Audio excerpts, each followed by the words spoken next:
Roll call, Mr. Toth. Yes. Mr. Baral Patel. Here. Mr. Romano. Here. Ms. Peng. Ms. White. Here. Mr. Schneider. Here. Mr. Rivera. Here. Mr. Vishal Patel. Ms. Anja Patel. Here. Mr. Lugo. Here. You have a quorum? Opening statement. Yes. In accordance with the provisions of, in accordance with the provisions of this act, the Edison Township Board of Education has caused notice of this meeting to be published by having the date, time, and place thereof posted in the Board of Education administrative offices. Copies of these notices were sent to the Home News Tribune and the Star Ledger. Thank you. Thank you. At this point, we will adjourn to privilege session.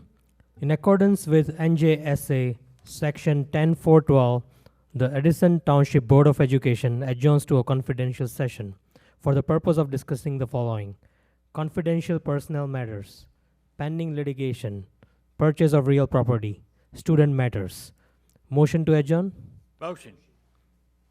All in favor? Aye. We adjourn to privilege session. We'll be back by 7 o'clock. Thank you.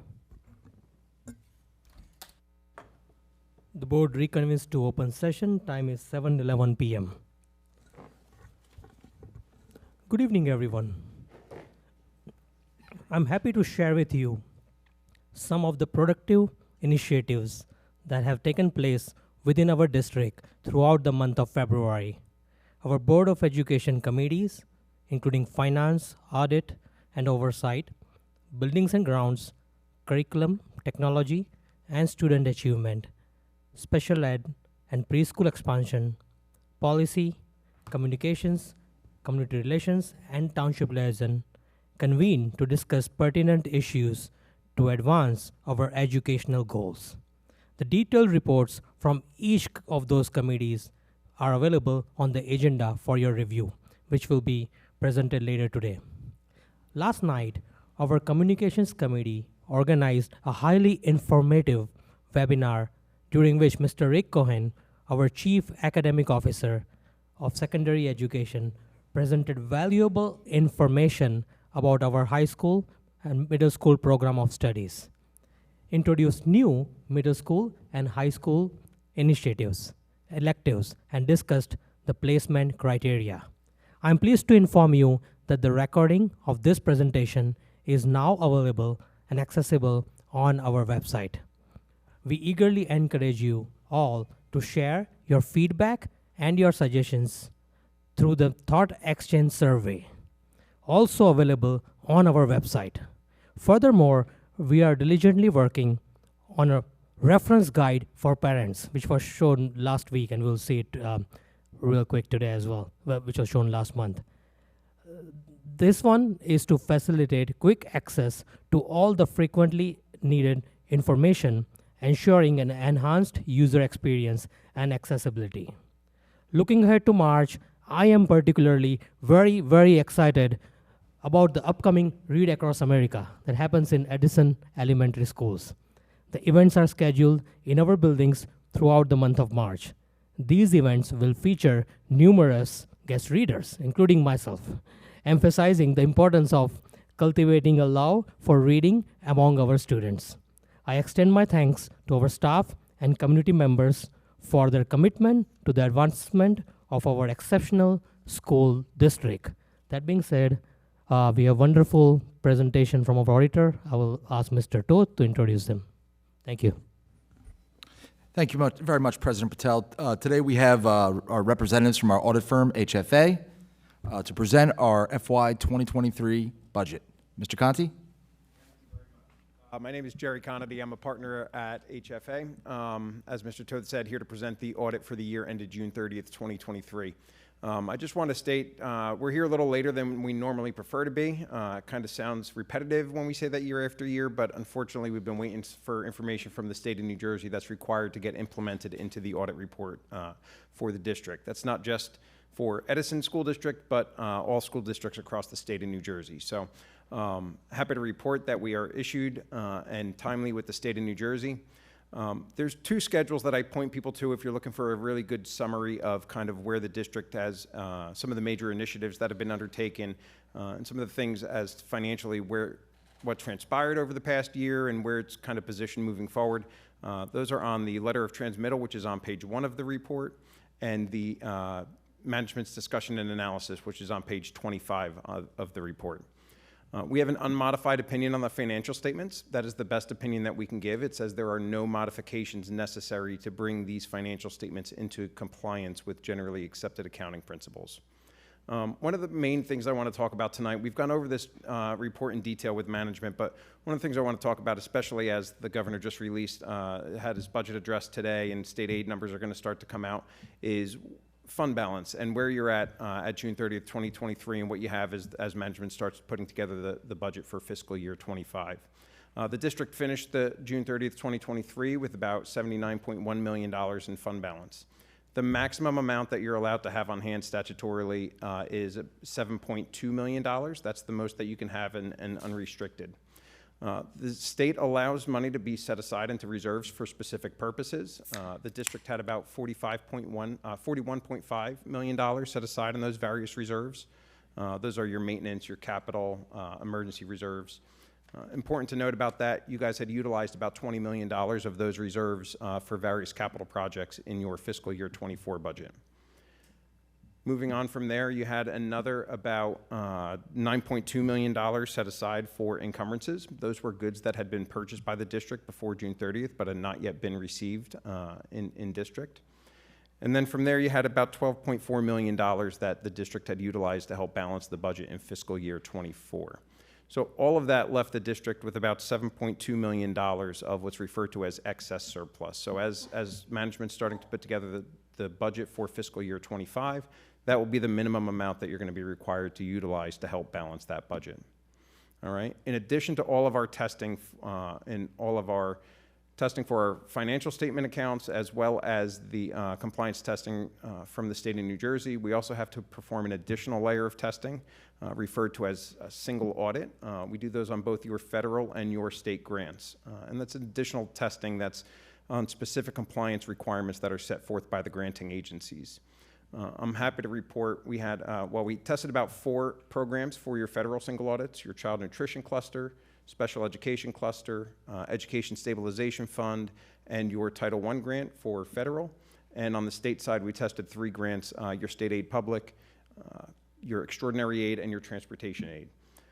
We also took a look back at last year's findings and recommendations. There were 6 findings and recommendations in last year's audit. I'm happy to report that in this year, there are only 2 findings that require corrective action. So we've seen significant improvement in the district's finances and accounting and accountability. And happy to report that only one of those is a repeat finding in regards to the general ledger. And again, we continue to see improvement in that. Last year, that was a material weakness. This year, that deficiency is referred to as a significant deficiency. So tremendous improvement in that. The other finding that we have is in regards to the food service fund. There's a maximum amount that the Department of Agriculture allows you to have on hand, referred to as net cash resources.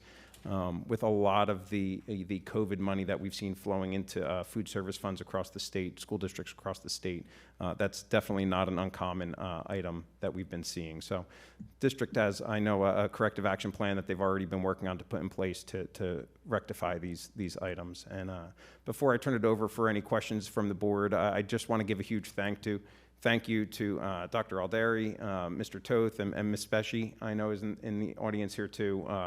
For anybody that's never undergone an audit, it's a lot. It's a lot of questions, a lot of asking for documents and things like that. My wife is an accountant, so I get to hear all the horror stories of the auditors coming in and asking for everything. So I just want to thank you guys for all the courtesies extended to myself and my team throughout this entire process. But I'm happy to answer any questions if anybody has any. I have one. So you said that there was, for the past couple of years, or at least last year, one of the major recommendations was this general ledger. And I see this for a second time, I guess, maybe even 3 times already. What's your recommendations, or what's the best practices on how they can move forward to get that done, completed? Yep, we've already had conversations on some of the actions that need to take place to fix some of those issues. I know that they've already started to implement some of those corrective actions.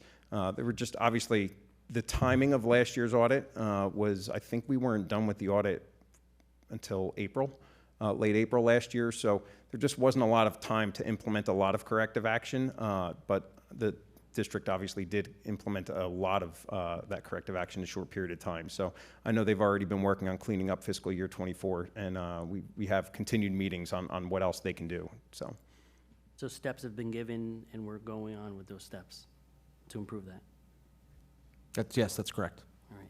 The other question I have, does this affect our CUSAC score? This should not. Okay. Thank you. President Patel? I just had a comment, not a question. I just wanted to thank you, but also extend public kudos to John Toth and his staff as the business administrator, Ms. Becci in the back, and your whole team. This is a significant improvement from last year's report. You said that out loud, which was awesome to hear. This seems to be your grade for the year, right? Or at least, Well, in a way. Yeah, I got here All a the little. students in Edison Township get graded every day, and this seems to be one of his grades for the year. And it seems like you did well on your report card, so thank you, Mr. Toth. Thank you. Thank you. Any other member? No questions? All right, thank you so much. thank you very much, everyone. Monty. Right, so I'll pass it on to Dr. Elderelli for superintendent's report. Great. Thank you, Board President Patel. Good evening, ladies and gentlemen. I hope all is well with you. Just a few announcements that we would like to kind of touch base upon. As you can see on one of the resolutions moving forward, March is Youth Art Month within this community. It's great that we make sure that we not only celebrate that, but promote arts education in our programs, not only our talented students, but our administrators and our building principals and teachers that support these programs and make these opportunities available for our students. As we prepare for spring sports, we wanted to congratulate our students, our athletic directors, our coaches, as well as our building level administration on another successful winter season for all of our programs that we have here in Edison Township. I know that Mr. Patel mentioned Read Across America is coming up. It's actually one of the greatest times in schools, especially if you're in an elementary school. Getting the opportunity to get in and read to students and interact with them is something that not only I truly miss, being a former building level leader, but I think I speak on behalf of the board as well too. It really is usually the highlight of the month, so I'm glad to see that we are participating in that. To kind of piggyback on Mr. Toth's grading process, he is deep into budget season currently right now, along with his team also. We are currently meeting not only with our budget managers, but myself as well too, in coordinating efforts to ensure that we present a budget that's fiscally sound and responsible to not only the Board of Education, but to the taxpayers and to the students of our community as well too. A couple other pieces, another service that we've transitioned to a new platform for disseminating Board of Education information. It is entitled Board Docs. We are kind of going through some learning curves currently right now, but we do believe that not only from an internal perspective, it's easier for our group to craft an agenda and also easier for us to provide information in a timely fashion to the public, which includes resolutions, reports, committee meeting minutes, et cetera. And I think we have up right on here right now as we kind of transition to this process, we're going to look to maybe lessen the amount of paper that we use as well too. We are going to have QR codes available so you can preview the agenda on your phone or any tablet that you bring in at that time. You'll have the opportunities to email that to yourself, or you can always obviously go to our district website as well too. So we're actually excited about that. Two public service announcements. We are, even though we are in the midst of a teacher shortage, we have an outstanding response for our upcoming job fair. I believe that is March 20th. It's going to happen at Menlo Park Elementary School. That is at 5:30 p.m. We're extremely excited about that. We are looking to make sure that we secure the very best talent here in all facets of our positions, especially our certificated staff, our teaching staff, our paraprofessionals, any positions that we have posted at that time. So If you have any interest at all, we have information that's posted on our website that you can float it to a friend. We are looking for the very best here in Edison Township to fill our schools and teach our students. And last but not least, tomorrow night is our parent university. We've got over 200 registrants currently right now. We are extremely excited about the opportunity to partner with our community in your child's learning experience. We have a number of different workshops that are going to be run by our teachers. And in its first year, I think it's definitely meeting with success. We would love to grow this program so that we have parents and teachers partnering together to deliver information sessions that tailor from how to help your kids with homework, how to plan for college, how to write resumes, all of these things that maybe moms and dads need to a little bit of information on. And we can share our expertise as well as yours as well, too. And that is the close of my report there, Board President Patel. Thank you, Dr. Elderelli. Next, we would like to invite our Edison High School representative, Ms. Charvi Padmanabhini. Hello, Board of Education members and the public. My name is Charvi Padmanabhini, the Edison High School Student Council President and Student Representative. This week at Edison High School, we are having our Class of 2024 Spirit Week, a part of our Battle of Classes competition. Monday is wearing a singer/band concert tee, Tuesday is wearing a city's name, Wednesday is wearing an advertising a product, Thursday is wearing something green, and Friday is wearing something college-related. The Class of 2024 and the Student Council hopes students will engage in these Spirit Weeks to promote further spirit. Shiloh Estoke set a school record for the track team in the 60-meter dash with a time of 7 seconds. Jimmy Lay and Christina Prasad were awarded the February Rotary Senior of the Month Award, and we hope they continue to excel at Edison High School. Edison High School hosted its 8th grade parent-teacher night last Thursday. Current students are able to speak to parents of incoming freshmen and introduce themselves to numerous unique extracurricular activities that Edison has to offer. Lastly, to honor Black History Month, Black Student Union will have their showcase on February 29th. Thank you. Thank you. Next, JP Stevens representative, Shivani Patel.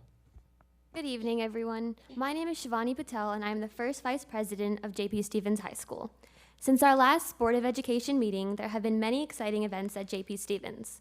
Our girls' basketball team is having their best season in years with 20 wins and only 5 losses.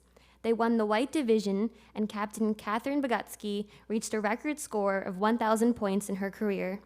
Our girls' swim team has also had great victories this season with 5 wins and 4 losses.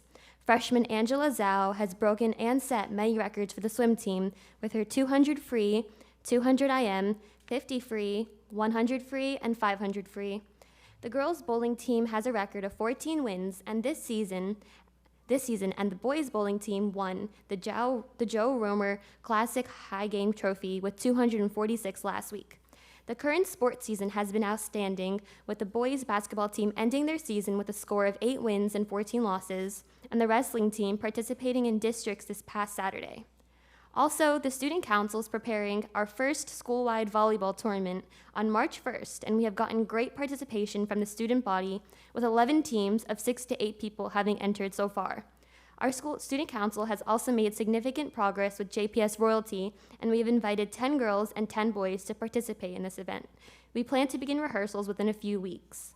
Additionally, these past few weeks, JP Stevens has been buzzing with spirit due to the mini BOTC games, where representatives from each grade participate in fun challenges like ice cream eating contests or a whipped cream contest to win BOTC points for their class. Our DECA Club is preparing for their state-level competition, the Harris trip to Atlantic City, in light of many of their members receiving first in categories for districts.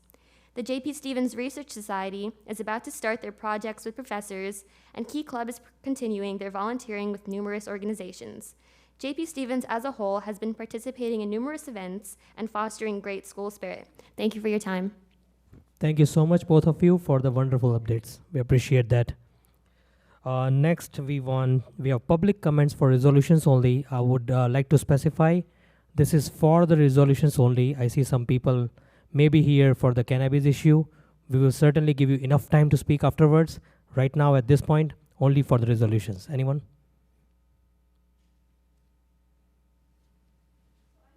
Are you? Okay, we'll cover that later on. Thank you. Saying none. Motion to close public comments. Motion. Second. Second. Roll call. Mr. Toth. Mr. Lugo, Yes. Ms. Anja Patel, Yes. Mr. Rivera, Yes. Mr. Snyder, Yes.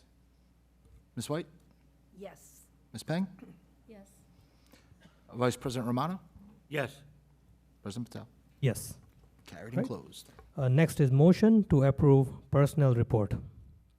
Like to make a motion? Mr. Romano. Second, Doug Schneider. Second, Mr. Schneider. Roll call, Mr. Toth. Yes. Mr. Lugo, Yes. Ms. Patel, Yes. Mr. Rivera, Yes.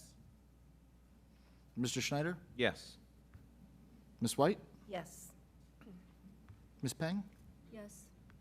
Vice President Romano, Yes. President Patel. Yes. Motion carries. Next is motion to approve administration, curriculum and instruction, pupil services, and special services reports. Motion, anyone? Motion. Mr. I'm Romano, going to go Mr. with Schneider? Mr. Schneider. Mr. Schneider. I'm All a right, second, roll Mr. call, Mr. Toth. Mr. Lugo, Yes. Ms. Patel, Yes. Mr. Rivera, Yes. Mr. Schneider, Yes. Ms. White, Yes. Ms. Peng, Yes. Vice President Romano, Yes. President Patel. Yes. Motion carries. Right, the last one is motion to approve finance reports. Like to make a motion to approve financial report. Mr. Romano? I'll I'll second it. Roll call, Mr. Toth. Who's the second? I'm sorry. I second. Oh, Mr. Patel. Mr. Lugo, Yes. Ms. Patel, Yes. Mr. Rivera, Yes. Mr. Schneider, Yes. Ms. White, Yes. Ms. Peng, Yes. Mr. Romano, Yes. President Patel. Yes. Motion carries. Thank you. Now, before we move on to our committee reports, I have an announcement here to make. So, for anyone who is paying attention these days on social media and with the news, you will know that there are some concerns raised by several residents over the past few days on the location of cannabis retail outlets in Edison. That was related to the ordinance that the Township Council had put together for public hearing. This is not related to a discussion whether to have cannabis locations or not. It was about adding some locations, which from the way I see, was adding 5 more locations. Who would want these establishments in residential areas? And definitely, it should not be near any of our schools. I myself sent a letter in my personal capacity to the mayor and the township council to reconsider their decision using these concerns in mind. I'm happy that they have decided to withdraw their ordinance, and we will be looking forward to seeing that materialize tomorrow when the council meets. Which brings me to another point. Vaping and substance abuse. It has been brought to our attention that issues persist, especially in 2 of our high schools. To have an enforcement so everyone feels safe, updating policies are very important. So administrators have the tools to address the issues. We must go to the root of the problem so we can address it adequately. School bathrooms have been identified as one of the problem areas. So are vaping instruments, which escape notice because of the way they are packaged as a normal day-to-day goods, such as pens. There is this, and then there are many other issues that the students face, which the parent community has brought to our attention. So as a president of Edison Board of Education, I hereby announce putting together an ad hoc school security, culture, and climate committee in order to address some of the concerns and the overall culture of the schools that can look into all the problems and all the areas of problems related to this, on vaping, on substance abuse, and come up with an enforceable solutions. I will work with our superintendent, Dr. Eldarelli, and his team, which includes our security director, Mr. Pat Kisan, Dr. Huss, Mr. Ralph Barca, principals from both the high schools, and a member of 2 from our Board of Education. As we work upon forming this in coming days, we can look into exploring other stakeholders, and we will be happy to report back to the community on the progress. Meanwhile, please feel free to reach out to myself, Vice President Romano, Dr. Eldarelli, via email anytime if you have any concerns and would like to share any thoughts that we can include as a part of this committee. On the same token, I'm also very, very happy to announce that today we approved 2 contracts for the vape detectors at high schools, at Edison High School and J.P. Stevens High School. The Finance Committee approved monitoring measures to approve the vape detectors at both the high schools just today. Thank you so much. Now we'll move on to committee reports. We'll start with Buildings and Grounds. Mr. Schneider is the chair of the committee. Thank you, Mr. Patel. Mr. Toth? Yes, 1 second, please.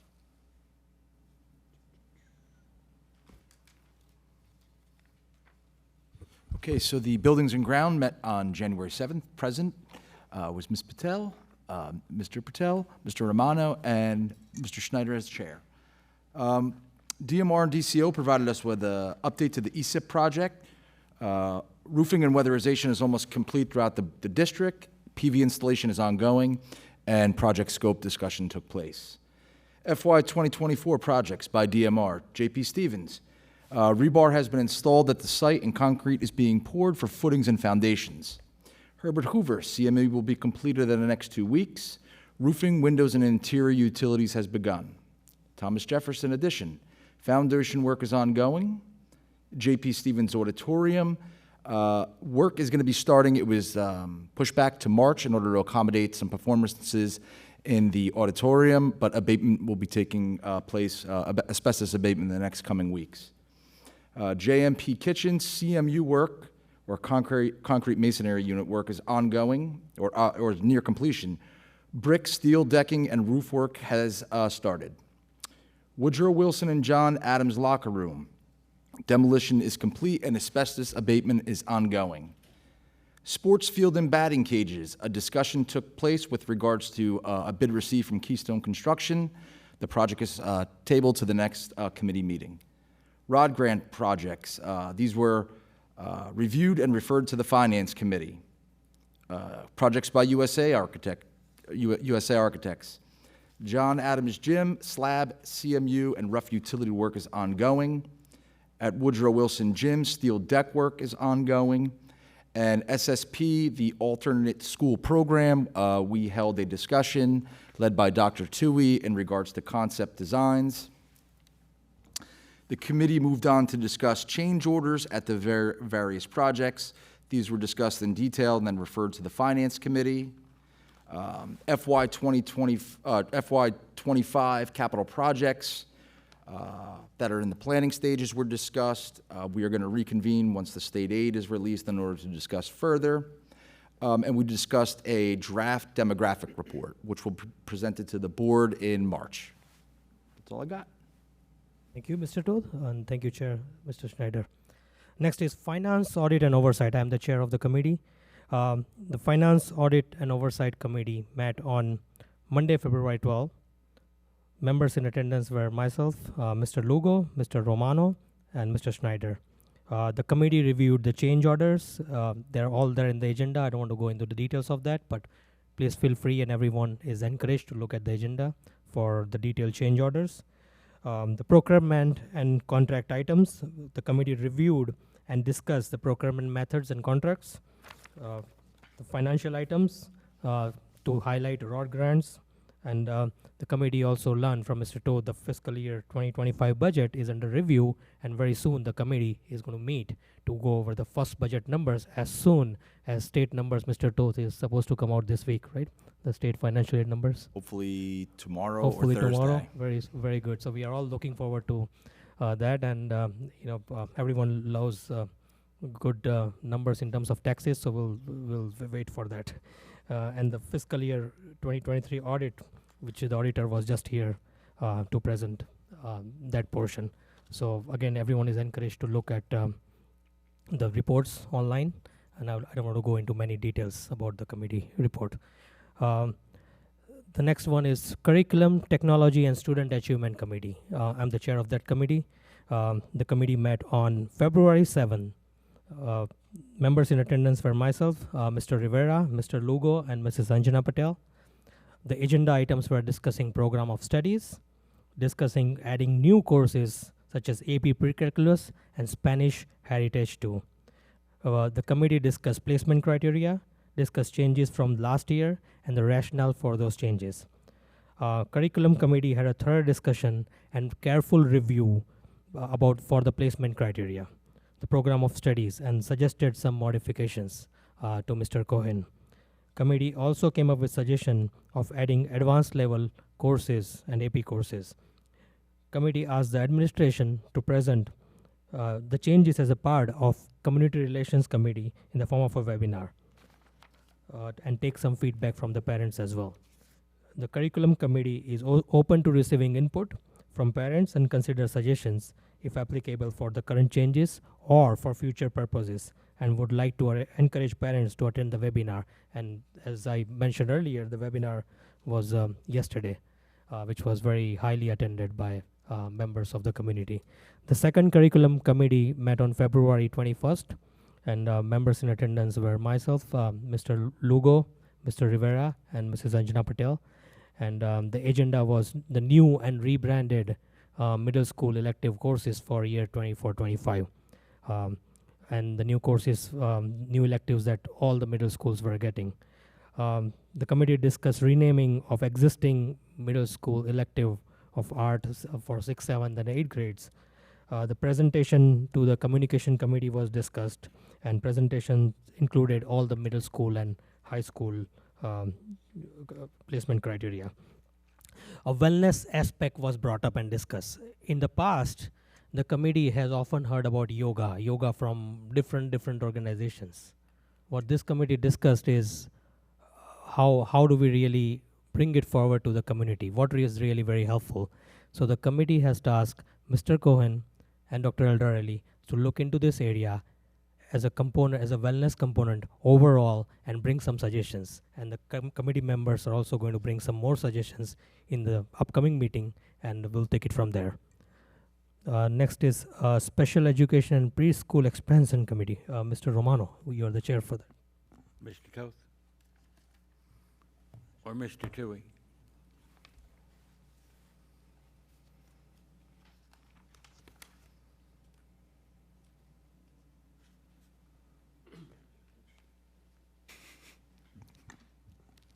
Hello, everybody. Tom Toohey. I'm the Assistant Superintendent of Pupil Special Services here in the district, and thank you for having me up to talk about our preschool expansion initiative again. I'm giving this report on behalf of our Preschool and Special Education Committee and at the request of Mr. Romano. So the committee met on February 21st at 4:30. We had our chair, Mr. Romano, there, Mr. Rivera, Ms. Pang, Dr. Aldarelli, myself, and Ms. Daniel.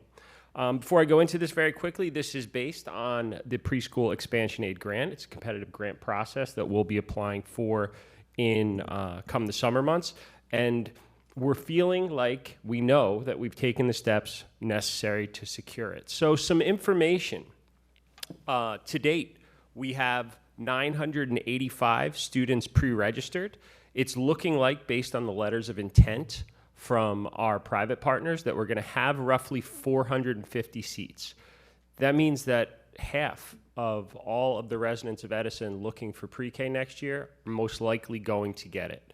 We are going to have a lottery process. That's a tiered process based on two things: the requirements of the grant, as well as our commitment to prioritize our 4-year-old students. Given that we have less seats than we have more students than seats, those students will only get one sort of bite at the apple concerning this program.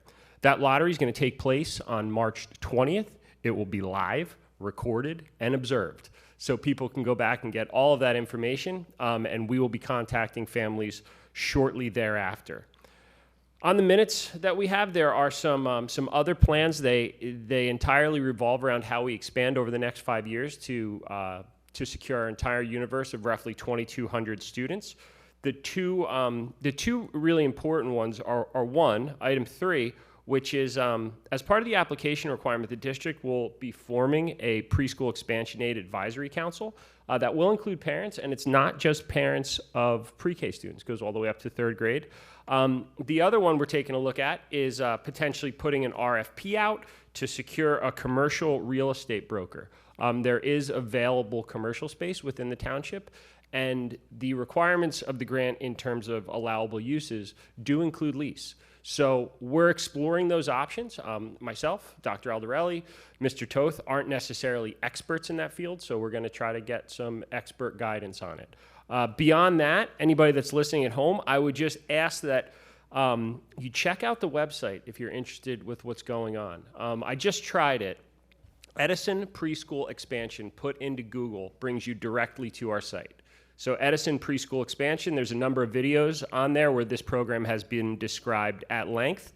And again, Tom Toohey, Assistant Superintendent, Pupil Special Services, feel free to reach out with any questions. But Mr. Romano, thank you for the time, and I appreciate you having me up here tonight. Thank you, Mr. Toohey. Thank you. Next is Communications, Community Relations Committee reports. I'm the chair of that committee. The meeting was February 15th. In attendance for myself, Chris Lugo, Mr. Lugo, Mrs. Anjana Patel, and Ms. Virginia White. Heather Daniel, our Director of Communication, Mr. Huss, and Dr. Tom Toohey. The committee discussed status of following communication initiatives. The new website is under development. The features of the new website includes redesign, rebranding, content migration, district and school news with a live feed, integrated calendar system, streamlined school newsletters, and app development. The social media engagement is increasing.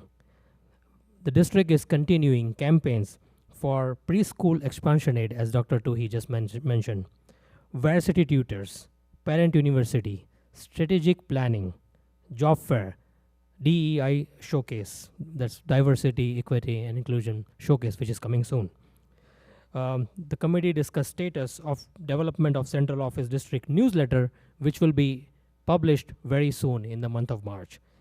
The committee discussed plans of communications and community relations forums throughout the year. The committee looked at the reference guide. If we can put the reference guide on the screen. This is something that we started putting together last month, which will help the parents as a one place to access all the links quickly, have everything handy, and have all the information quickly and easily accessible. And I would like to give kudos to so many members of the community who contributed, especially 2 names, Shravan Natakala and Harish Tatineni, who were very instrumental in helping us out, provide the feedback.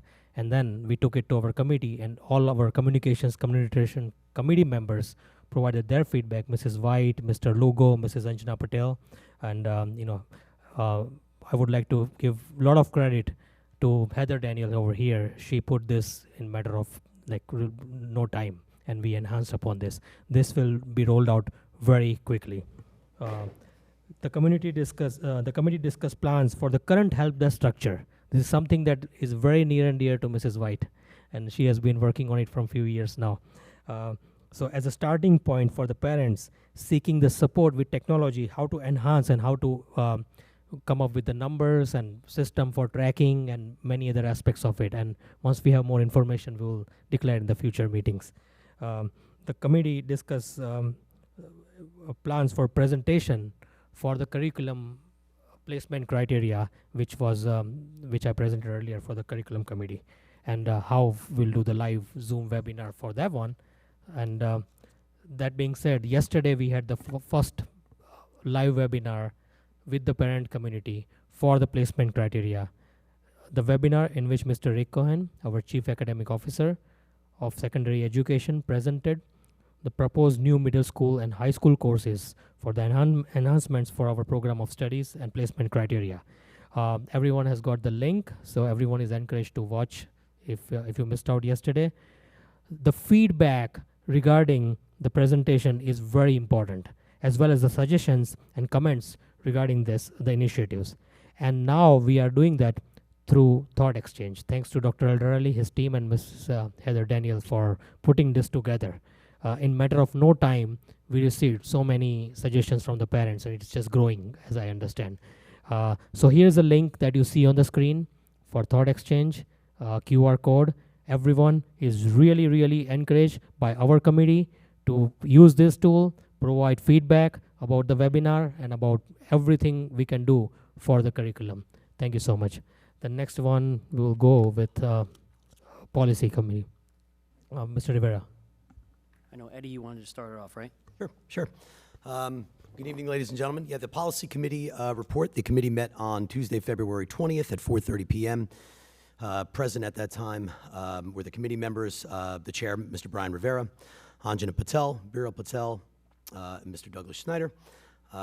On behalf of the committee, there are a few policies here, one in which is 1642.01, which is the new sick leave policy. This policy is adopted by the Board of Education in accordance with the new sick leave law. In doing so, we have to abolish our old sick leave policies to replace those. As you can see, we are abolishing 3161, and 3432 and 4212. In relationship to that, the new sick leave law provides opportunities and expansion of the sick leave policy and allows staff to utilize sick leave for days as specified in the code. We have two new rewrites of policy, 3161 and 4161, examination for cause. These policies were completely rewritten to be in accordance with case law currently right now. And that was the extent of the meeting. It was a short meeting this month. It was right, a Mr. short Rivera? meeting, and there was a few policies discussed, but I do want to give kudos to Dr. Alderelli. I wanted you to speak first, but I wanted to follow up. And one of the roles of the board member is to ensure that the school district is run well, but also for creating and updating policies. So I want to thank you for your initiative and being proactive and getting the policies audited, because the information that was provided to the committee was eye-opening. So just a few numbers I wanted to bring up. Based at about 225 policies that we looked at, it said about 155 of them were done in 2011. So it was a recommendation from the auditor that we need to improve about 100 or update about 100 policies. There's also discussions about abolishing policies and also policies that are missing. So I want to specifically thank you and your team, because this data was eye-opening, and I appreciate that you contacted the auditor to do it. The bad news for Eddie, though, is based on that conversation, now it's going to be the work of this committee to make sure that Eddie updates all of this, and it's updated in a timely fashion. I think we were talking about maybe before September. Yeah, the goal is to make sure that we have these policies in place prior to September. So we will tackle them month by month. And not only that, also do the mandatory updates that come out, sometimes monthly, sometimes every other month, somewhere in that ballpark. So I appreciate that, Mr. Rivera. No, Thank you very much. Kudos to you, because I know this is a lot of work, and I appreciate your diligence. Thank you. Thank you. Thank you, Mr. Rivera. The last is Township Liaison, Mrs. White. Thank you, Bureau. Dr. Alderelli. Sure, absolutely. We had a liaison committee meeting today. Hold on one second. My computer's just a little bit slower right now. No, mind, Chief. You got it? There you go. Yeah, thank you. Teamwork. Okay. Yep, so we had our policy committee, I'm sorry, not our policy committee meeting. We had our liaison committee meeting today at 11 o'clock in the Education Center.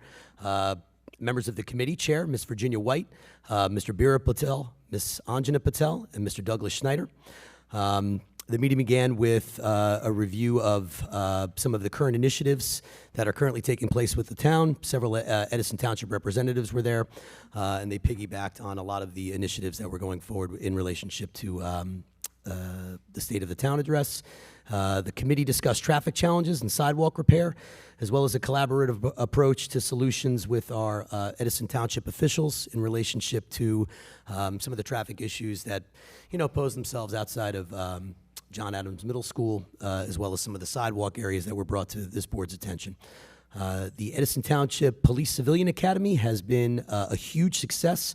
The summer program will include the Junior Police Academy and a program for high school age students. The district will post information on the website and social media pages as well in order to support these efforts. The township does continue to have a need for additional crossing guards. They're definitely in high demand. We will continue to discuss strategies to see ways that we can, assist the township in the recruitment of these individuals. The township is also interested in facilitating a civilian program for the fire department, similar to that of the police department. Myself, as well as Patrick Kassan, are going to follow up with Chief Andy Toth to make this potential program possible. The district is also in the process of facilitating a demographic study for our schools. As Mr. Toth mentioned before, upon the conclusion of that demographic study, and after the Board of Education and the administrative team analyzes this, the committee will discuss, potential ways to address its findings and the potential for further partnerships. And last but not least, the OEM is donating bleeding control kits. I believe they've done so already to each of our schools for use in the case of emergencies. The Board of Education and myself, as well as Mr. Kassan, our Director of Safety and Security, are thankful for the generosity and are always looking to partner with not only this organization, but anything that supports the safety and well-being of our students and staff. And that is the conclusion of our liaison report. Thank you so much. Right. Thank you. Next, we will move to board member comments. Who would like to go first? We'll pick Mr. Lugo in that case.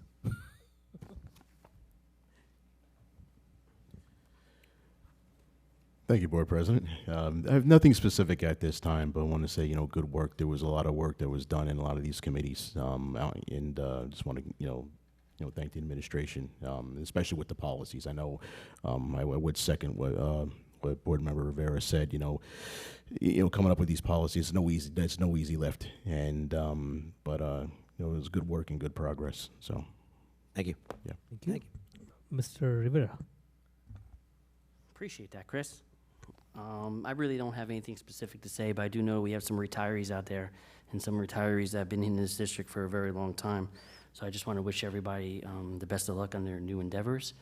And I hope your second wind or around your next path treats you well. But other than that, I hope everyone's doing well. Thank you. Mrs. Sanjana Patel. Thank you, everyone. I'm glad we have a nice team. They're working hard for us, our students and our parents. So I'm glad we have a good team and they're working hard for us. So thank you so much. Thank you. Mrs. White. Really nothing at this time. Thank you. Thank you. Mr. Schneider. The only thing I have is I can't wait to find out how much the state wants to give us. It's a huge thing for not just the board here, but for every taxpayer in Edison, because hopefully we'll continue to get funded at a level that won't impact the taxpayers' pockets, but we could still progress, we could still do everything that we do now, and then more. So with any luck, we'll get a whole bunch of money in the next 24 to 48 hours or so, announced that it's coming to Edison. So we'll see what happens. Thank you. Mrs. Peng. Just one quick question, because for the last, 6, 7 years, at least when I'm on board, it's always the committee chair who read the meeting minutes, because usually the committee chair would be responsible for initiate the meeting, set up the agenda, comprise the meeting minutes, and also, most importantly, answering questions that anybody might have regarding to the meeting, to the committee, what the committee has been doing. So I just noticed that right now you're probably the only one committee chair that's reading the minutes. So is there a specific reason of why this change? Right, so that's not my decision, but the committee chairs decided to read their, to ask the administrative team to read the reports. Okay, I see. But they're still, yes, be able to answer the questions that, anybody would have, right? Right, I suppose. Yeah. Okay. Thank you. Good, thank you. All right, Vice President Romano. Thank you. As as it is to the audit, I'd like to say, way to go, John, Jackie, and your people.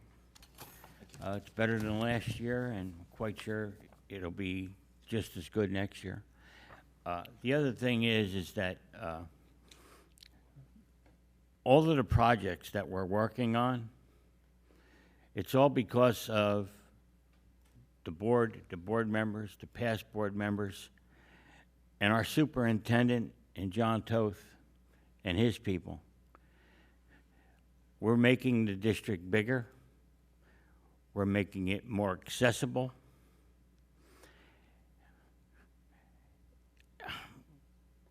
It's the way to go.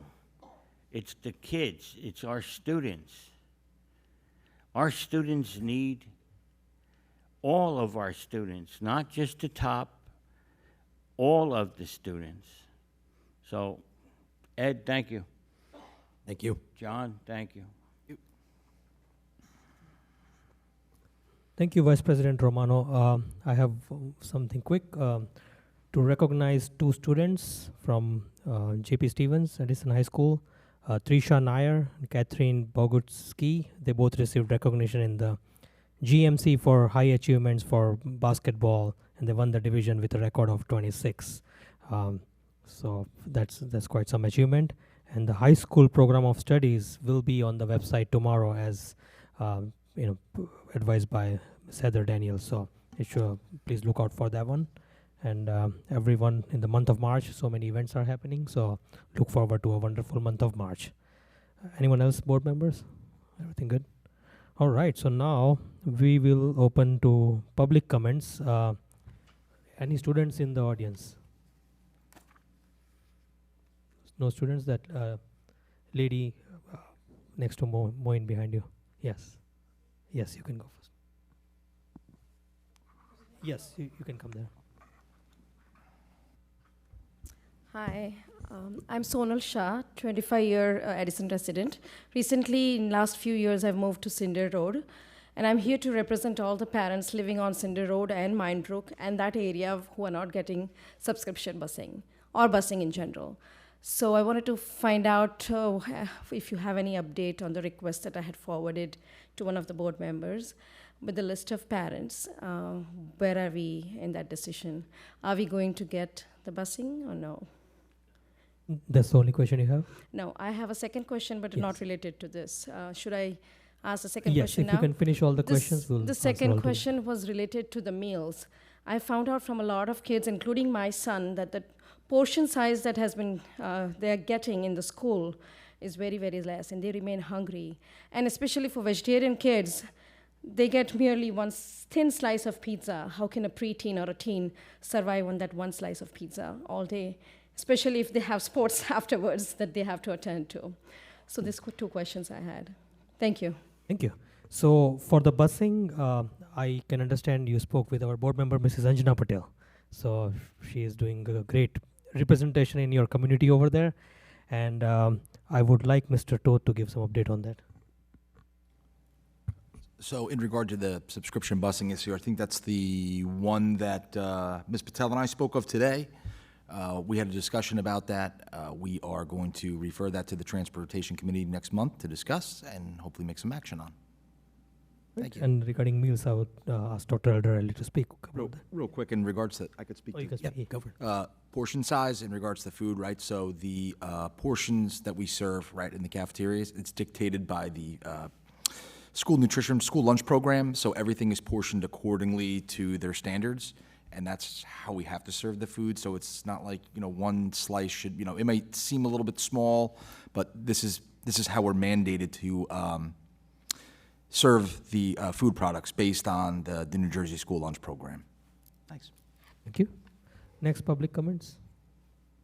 The gentleman here.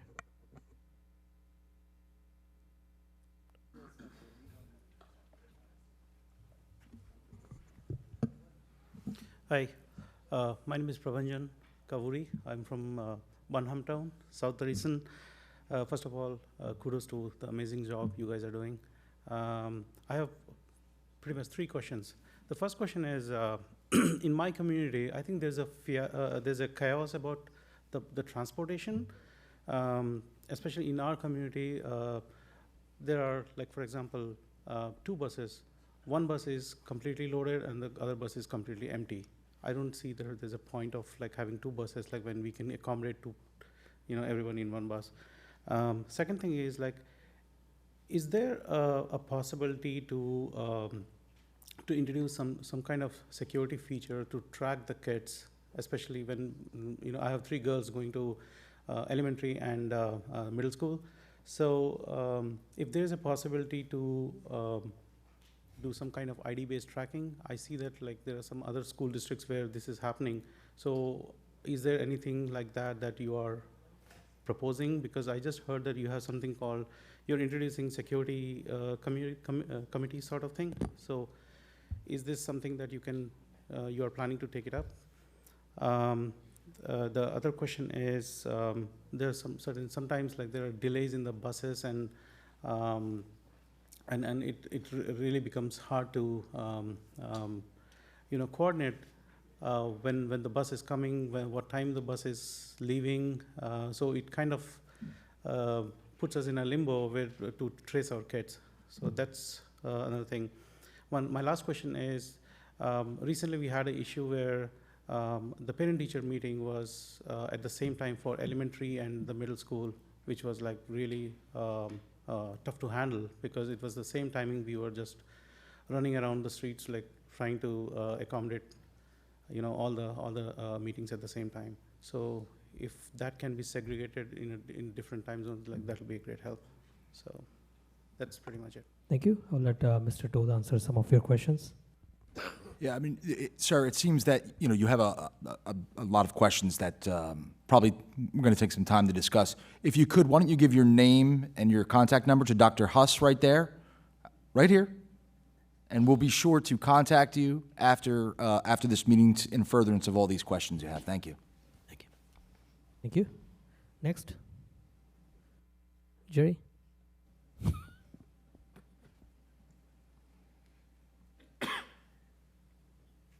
Thank you, Board President. Jerry Shee, Edison. Just a recommendation for you, Board President. Since this is a combined meeting, when you go through the resolutions, can you have the administration go through the administration first before we open up for public comments? So just a suggestion.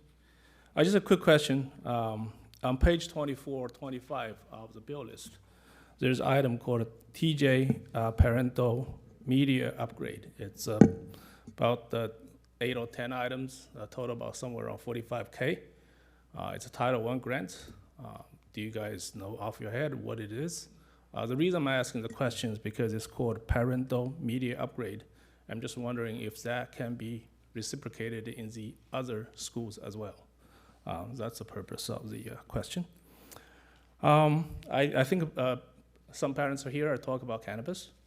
And we know that the council has withdrawn the agenda item. They're going to do a subcommittee to discuss, but that's a different story. But I think as a board, you guys are all here for the students. The board needs to have a position where you guys stand. So I challenge you guys to send a letter as a board to the council, tell them to stop putting cannabis shops in residential area.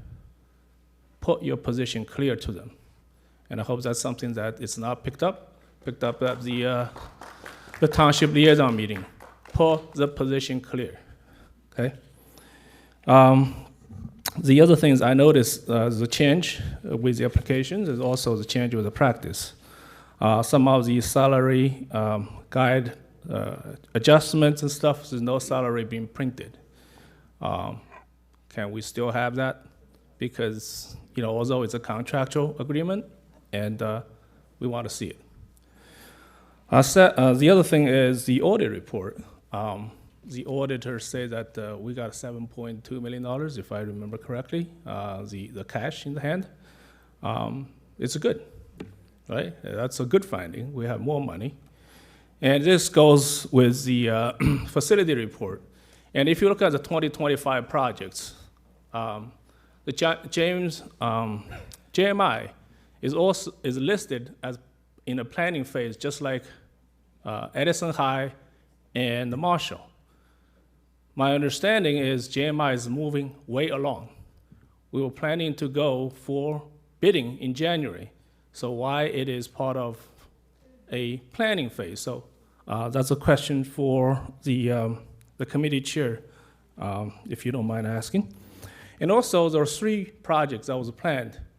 One is John Adams expansion, the J.P. Stevens lab, and the maintenance building.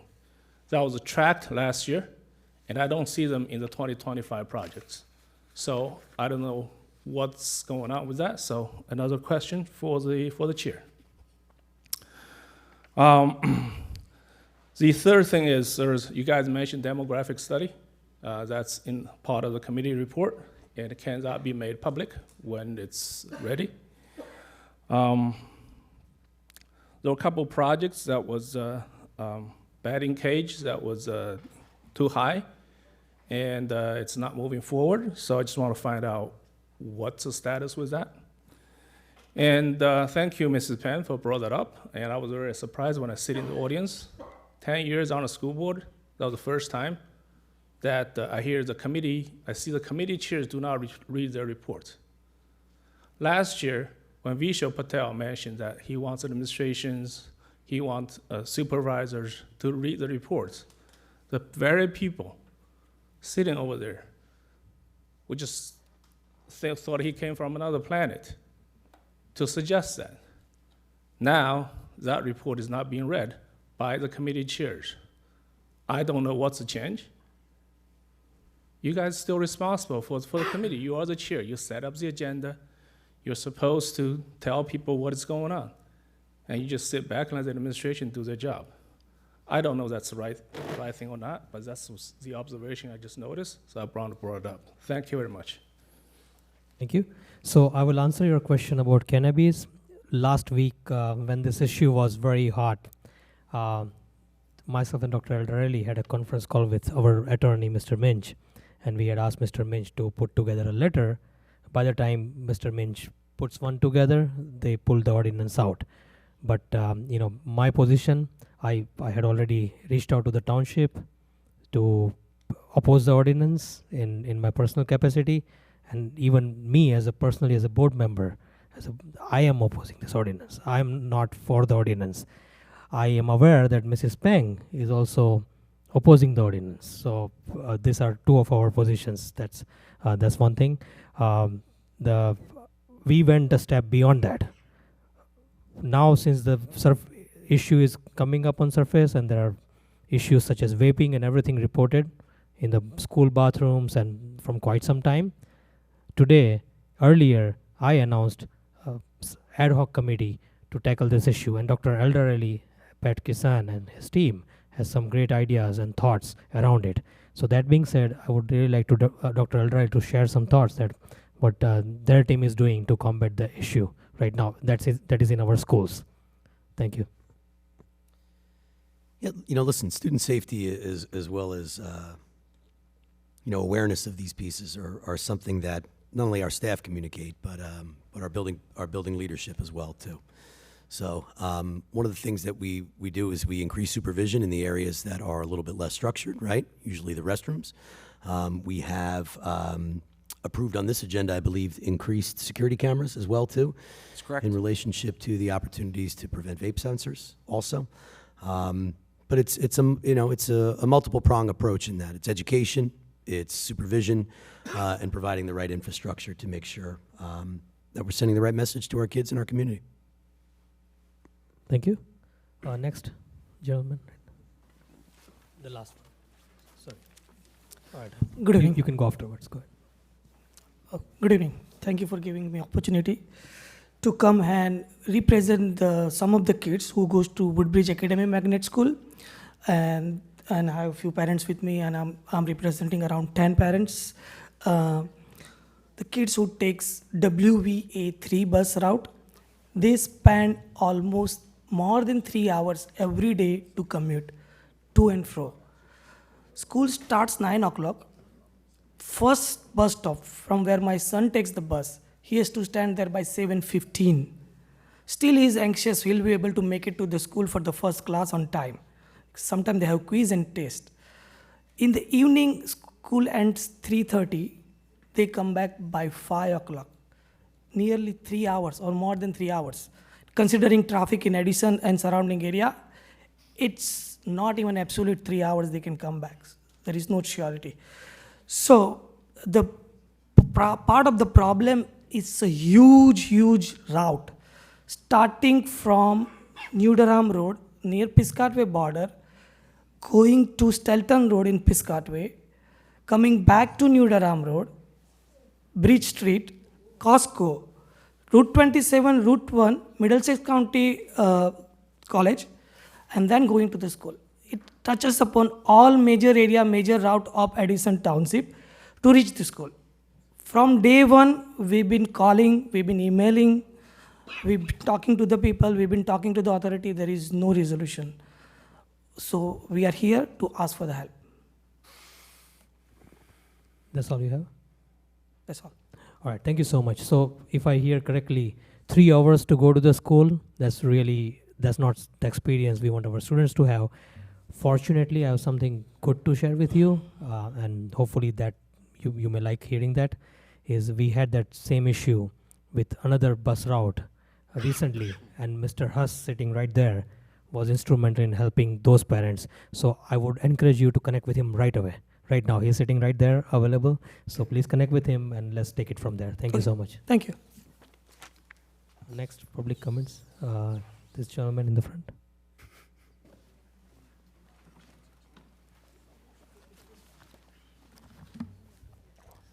Good evening, Anthony Mara, 5 Coletto Court.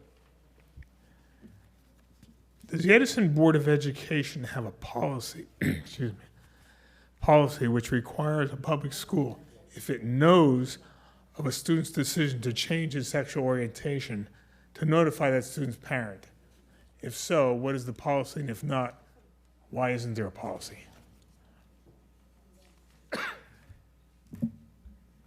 That's the only question you have? That's it. All right, I'll pass it on to Dr. Eldarelli. Yep, we can provide you with a copy of that policy. If Dr. Huss is going to get your name, we'll provide you with a copy of the policy for your review. Do you have a policy? We do have a policy that addresses that very issue, yes. I'd like to see it now because... I can't give it to you right now. If you give your name to Dr. Huss, we'll make sure that it's available for you. Okay. Sure. Yep, and then all the policies are located online as well, too. All right, next, you can go ahead. No.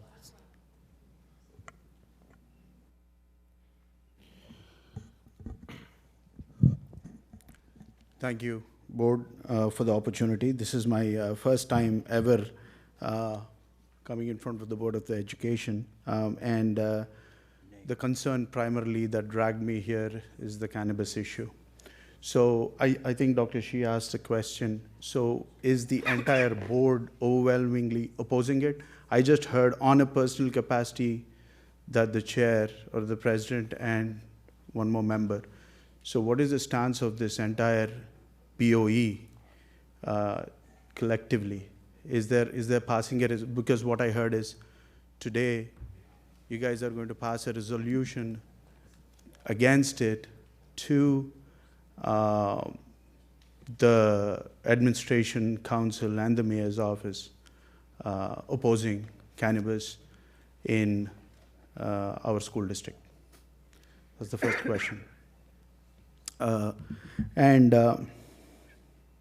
Thank you for addressing it. This was something that was trending heavily last 4 or 5 days or a week in terms of the other concerns with the high schools where kids have been known, and the reports of in some of the groups that janitorial staff is coming out. They know the problem. It's epidemic. People are just blocking the bathrooms. They have ceilings where the stash is stored and people have access to it. I don't know the details, but looks like there is a committee that has already been formed. So how quick is that committee going to be formed?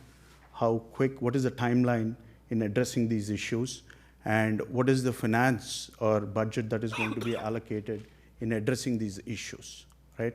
So all great steps, but is there a timeline to get that? It's not going to be like forever, right? We want it now. And that's the second question, right?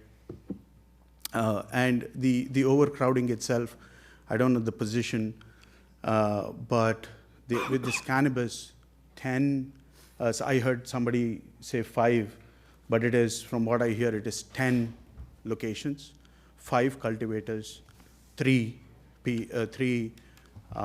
retailers, or 5 retailers, or whatever that is. The numbers are all over the place. The number is, I heard, is 10. Regardless of what the number is, there would be access to gummies, there would be access to cookies, and it would be humanly impossible to detect it.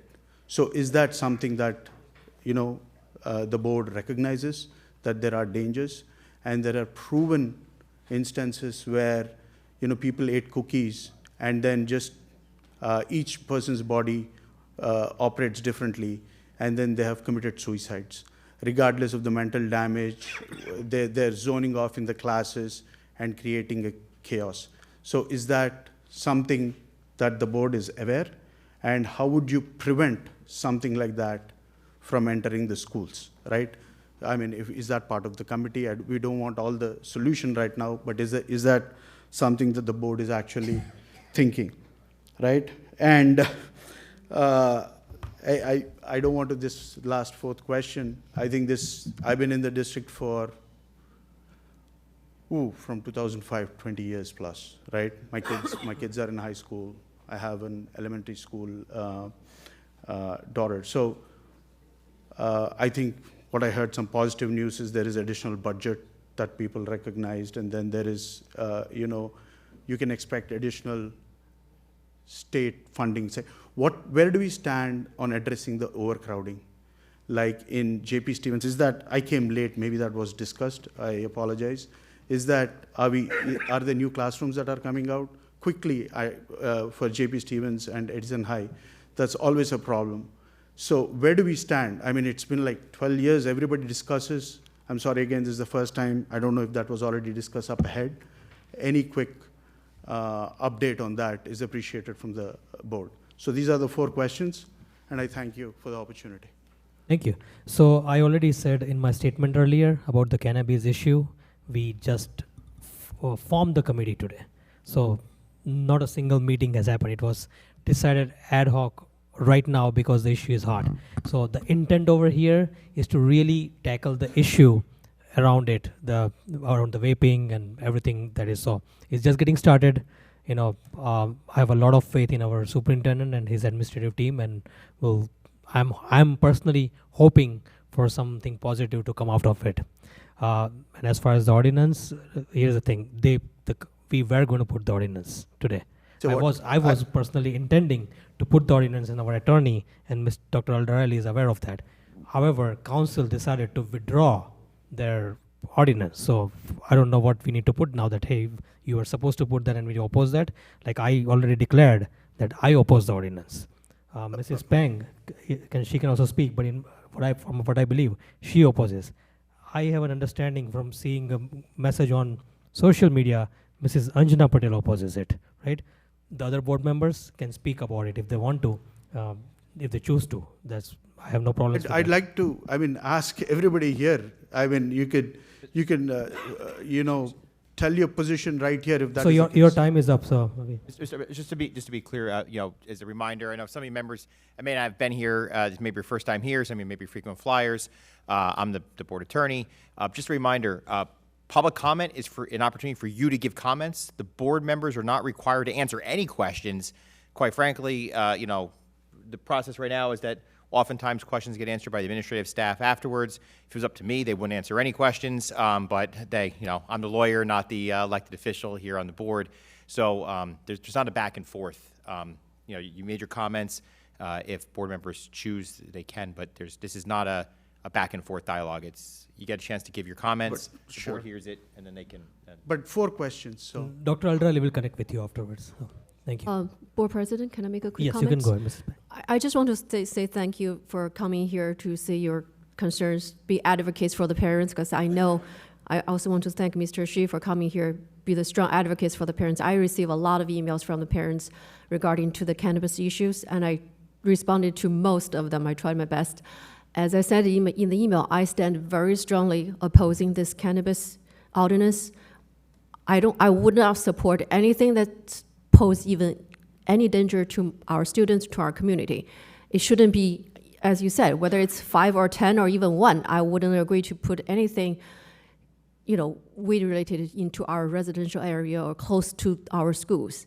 And I know we hold it off for now, and I'm sure it's going to come back later. I know the town council withdrew the resolution for now, but ordinance for now, but I think it's going to come back, and I really urge our board members to put their stands out there, put their position there. I know, as elected officials, we're all here responsible to be the advocate, to hear the parents, to advocating for them, to support them. So this is our position. We need to make it clear to the city council that we're supporting this or we're not supporting this. So this is at least we can do for our parents and for our students. That's where I stand. Thank you. I fully understand it's There's not no a back and forth. Your time is up, sir. Thank you.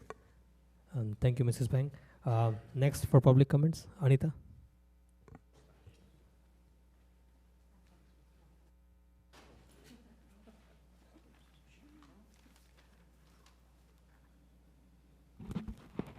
Thank you, Board President and board members. Thank you for the immense great work that you do. And I just heard about the ad hoc committee. Thank you so much for standing for student safety and health and well-being of the student. I'll come to the cannabis at the end. I just want to start off by saying that when you go to the township building, there's a good museum display from a Menlo Museum. And I saw this name, other than Thomas Alva Edison that we know on this, in the bulb. Mark Lewis Polensky. He's from J.P. Stevens High School, 1974, and he's a NASA astronaut. So on that end, I just want to bring the rich science culture that we have had. On February 10th, the Edison High robotics team conducted a hackathon for the entire district. A lot of students attended. I want to thank our board president, Biral Patel, for spending time with the kids to know what their future aspirations are. I know in the past, Dr. Aldarelli has also given us time to talk about it. And I want to thank Mr. Ross and the club advisors, Ms. Kaur and Mr. Sauces, for helping us in this end. Just wanted a request. In the past, the board has stood for the robotics club for both J.P. Stevens and Edison High. They have given funding. If we can get continued funding, whatever they can give, to progress this particular area for the kids are really interested. And whatever money you give goes for competitions, for uniforms, for buying the parts for the robots. And this is what the kids told me. It's very difficult to pitch and get grants from business owners. If you have any business owners, please pass it on to the kids. And just a big request from all the kids. They were very busy today. So I said, I'll take all your points, whatever you can. I think you have given 10K in the past for both the high schools. For me, both the high schools are important, J.P. Stevens and Edison High. Whoever represents our school and wins those awards and prizes is a pride for all of us. So it's a big request on this particular portfolio. And in this same regard, Edison has always been in the leading edge of anything to do with education. Last 2 years, we had esports being introduced as a leading edge for 21st century skills. Now we are all hearing artificial intelligence. I have been talking to our board president a lot on artificial intelligence. And if you see the stock market, the best shares today is the AI shares. So that is the future. Whatever help or support or introduction of this topic you could do for the kids, That'll be really helpful. It's not just Chat GPT, artificial intelligence and machine learning is something which is a recent trend. So I wanted to introduce this particular area so that when you have a future plan for Edison, our kids can get aligned with the 21st century skills to get jobs in the future, because AI goes along all industries. If you see, it's in law enforcement, it's in healthcare, different industries, and in fact, I wrote a note to the superintendent. Last but not the least, thank you for the ad hoc committee again. And yes, a lot of parents went and talked about cannabis yesterday. They're all worried about the safety of the neighborhood. Thank you symbolically in your own way for standing for the safety of the neighborhood, of the kids. And also, the parents have also gone and talked about the location for the retail stores. They have addressed their concerns to the administration, and they put in a big request to do something about it. So thank you very much to take that stand on that end as well. Thank you. Thank you so much. So for the AI club, robotics club, certainly I'll bring it up to the finance committee when we meet again, and we'll discuss there. And the hackathon, it was personally a pleasure to meet with those students and really, really applaud all the work that they do. And coming back to the cannabis, I said earlier as well, I'm against the ordinance. The thing is that, and I would go to an extent of saying that the township should have consulted the school district before putting 5 locations in the middle of the town like that. Near it, those are, in my opinion, near our schools and near residences. So township should have consulted the school district, and I hope in the committee that they have formed, the school district is consulted. I really hope for that. So let's keep our fingers crossed, and let's hope for the best. Thank you. Next, Joyce. So again, my apologies for today. I personally apologize, and it's on me. It's my mistake. We usually ask the speakers to announce their name and address before they start speaking in every single public meeting. I forgot that in the beginning of the meeting for first few speakers. That being said, for today, I don't want to be impartial to the remaining one. I can't do that. So if you voluntarily want to speak your name and address, I'll really appreciate it. But again, my apology is on me. Thank you so much. So Joyce, go ahead. Hey, good evening, everyone. Joyce Ship Freeman, 41 South Main Street, Edison, New Jersey. One correction I want you to, has to be made is that the cannabis is not withdrawn, it's still on the agenda. So I'm correcting that. And I remember as a teacher, we got fooled into believing that the lottery was going to cut our school taxes. Remember that story that was told? And I just feel very sad that we have to be drug dealers now in order for us to make up our taxes. That's not cool with me. And also, with the policies, with updating the policies, which is a great idea all the time, being from the school system, so that when parents come in, the parents always say, well, what's the policy? Can I see your policy? And if your policies are behind the times, that opens us up to a lawsuit, and then I can't spend, we spending enough money on a whole lot of ridiculous stuff that it is.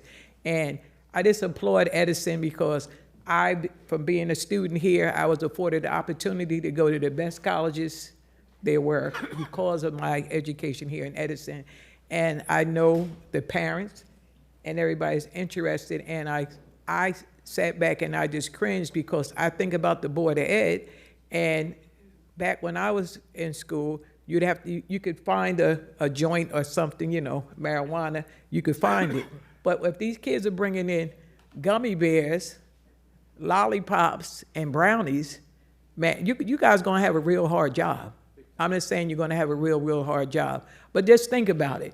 Just think about it. You want your town to be known for selling drugs just to make up the tax base. Drug dealers. Thank you.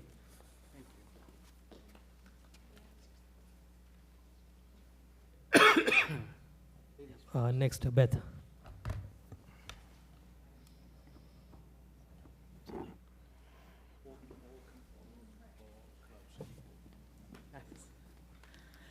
Good evening, Beth Talke, 15 Midwood Avenue, Edison, New Jersey.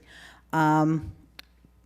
Mr. President, I heard you say the other day, March is going to be a celebration of arts in our schools, which is very dear to my heart, especially our music program.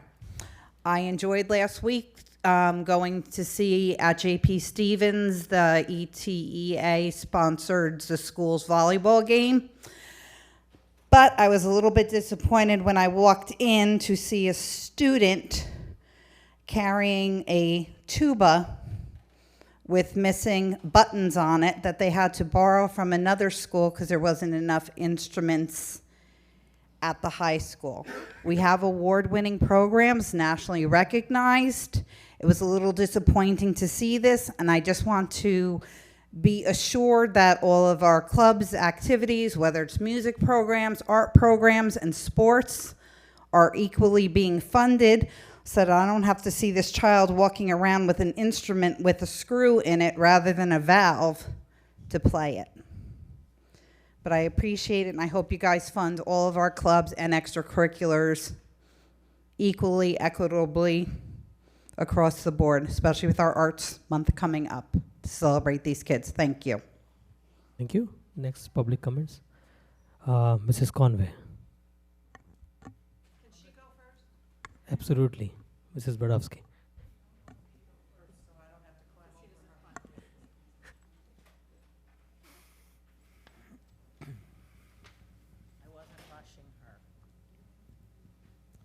Carol Bodowski, 39 Jonathan Drive.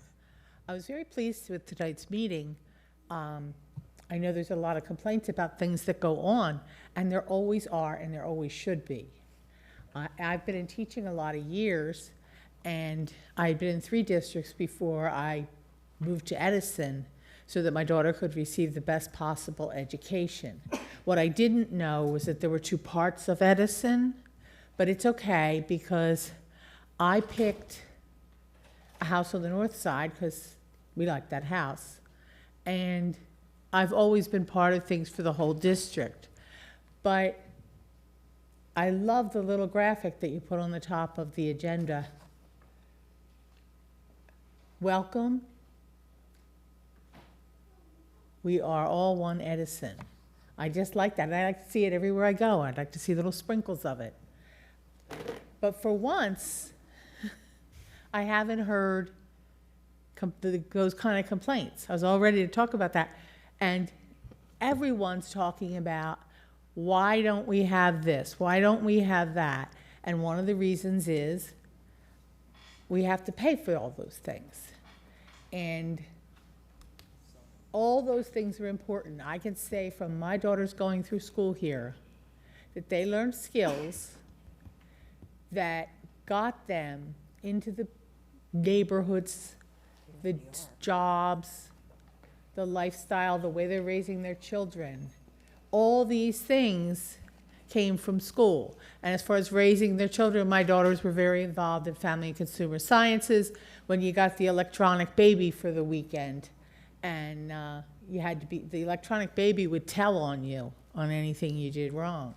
So they learned so many things. Another thing was that when my daughter got 2 letters in the mail, and she was at a conference for FCCLA, and I brought her 2 letters, and one was from the president and his wife, and the other one came from Gettysburg College, a small liberal arts college in South Central Pennsylvania. And of course, she opened her hands and dropped the one from the president and grabbed the Gettysburg one. And she found out she was elected, she was accepted to the college. And that just made her conference. But I hear the parents tonight. There's still things going to be there, no matter how long we work on it, but we need to listen. But tonight I didn't hear any this side, that side.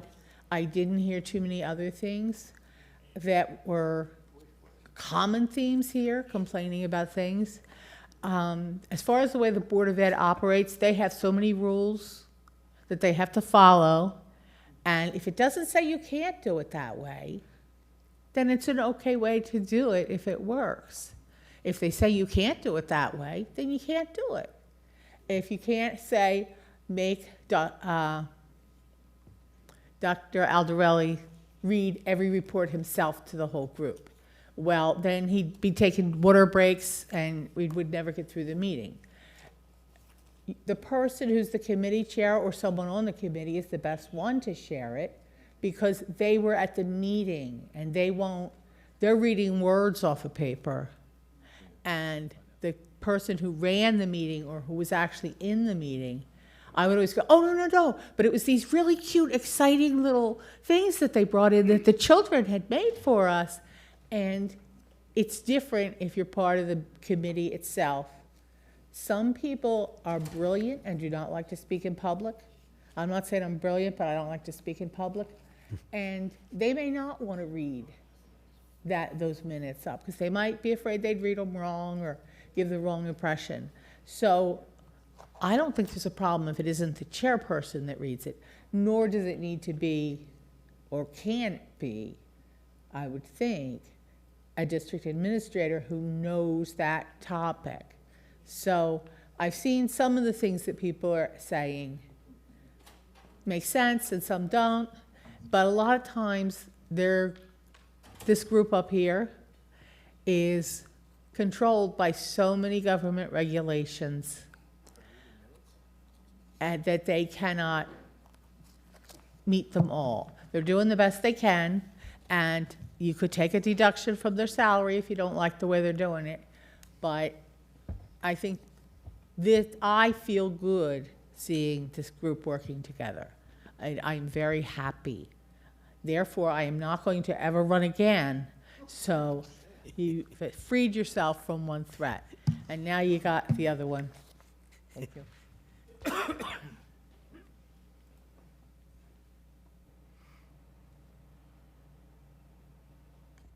Mrs. Conway, go ahead. Elizabeth Conway, 20 Netherwood Circle. Just 4 items. The first one is regarding the policy and having an audit done this year. I was a little confused because I thought we pay a company to always give us the latest updates of new policies, and any policy that would be outdated would be removed.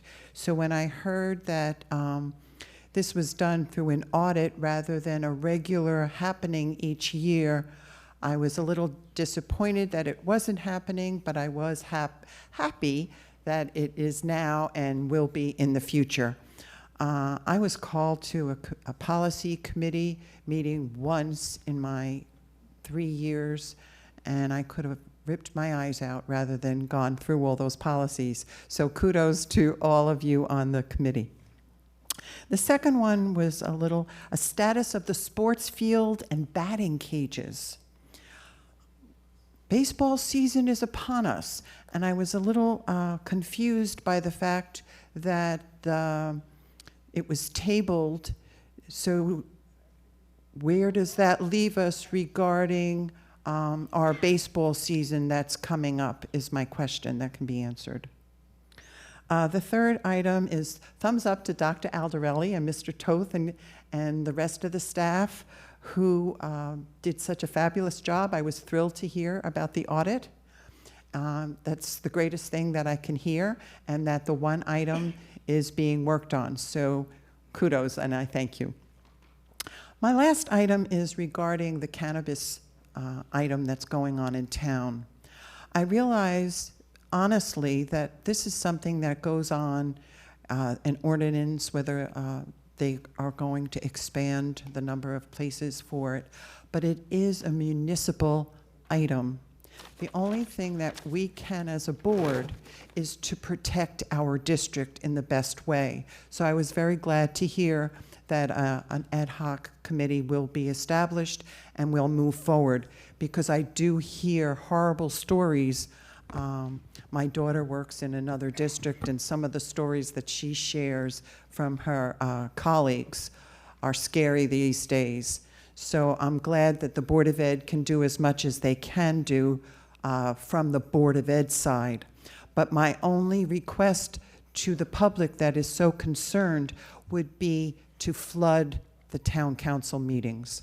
When I attend council meetings, Joyce and I are there, and maybe Maria and a few other people, But this is a very hot topic, and it's something that, as a town, we need to put heavy pressure on the council and the mayor to watch their P's and Q's, or they're not going to be sitting there very long. And whatever can be done on our side to protect our children is your main goal. You can stand up and say, we're against it.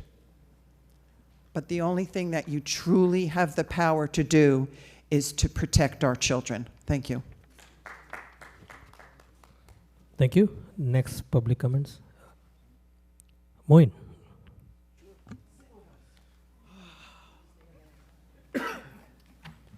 Thank you.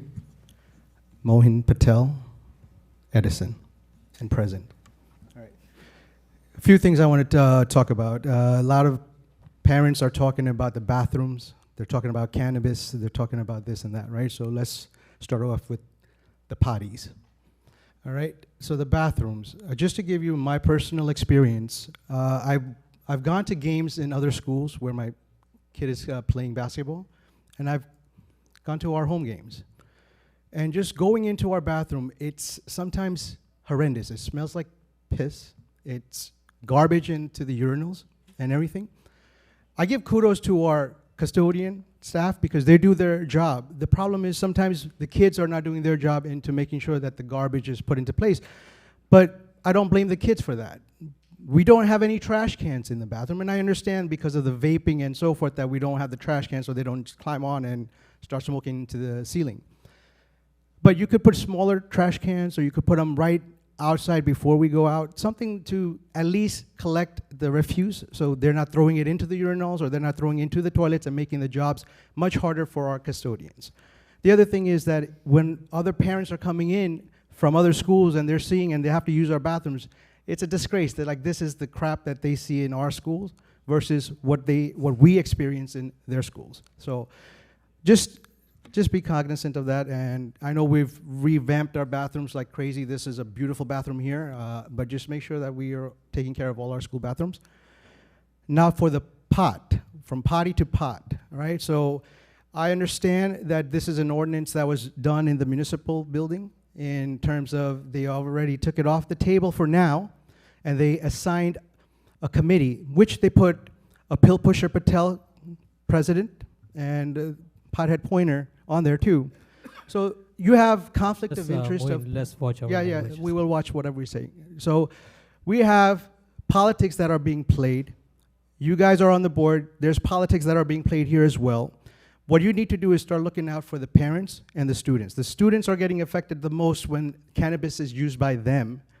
And it's also part of our parents' process too, to also educate their kids in terms of what is good and what is not, right?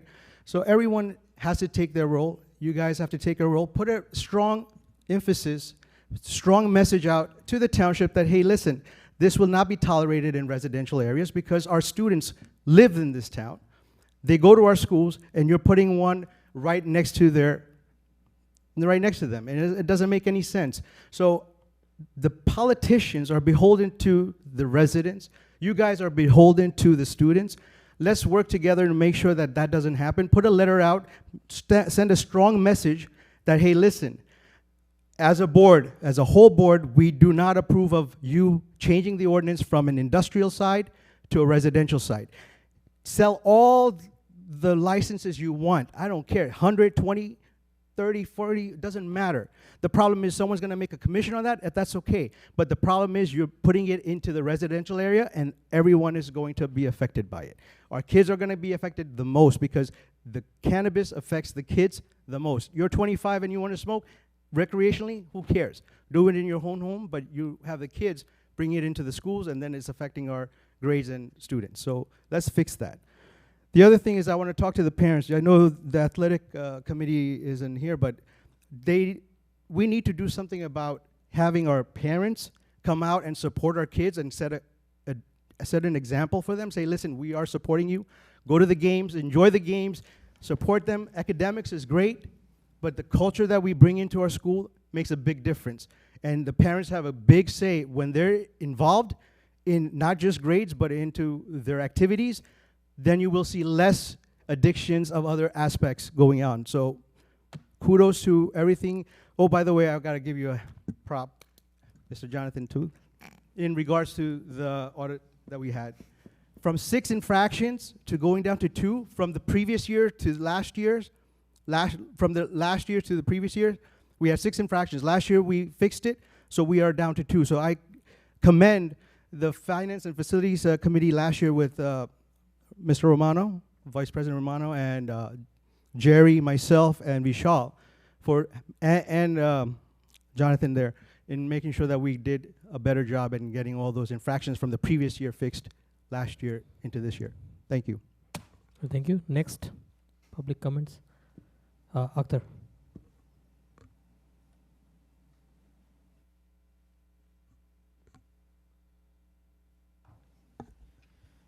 Akhtar Nasser, Pleasant Avenue.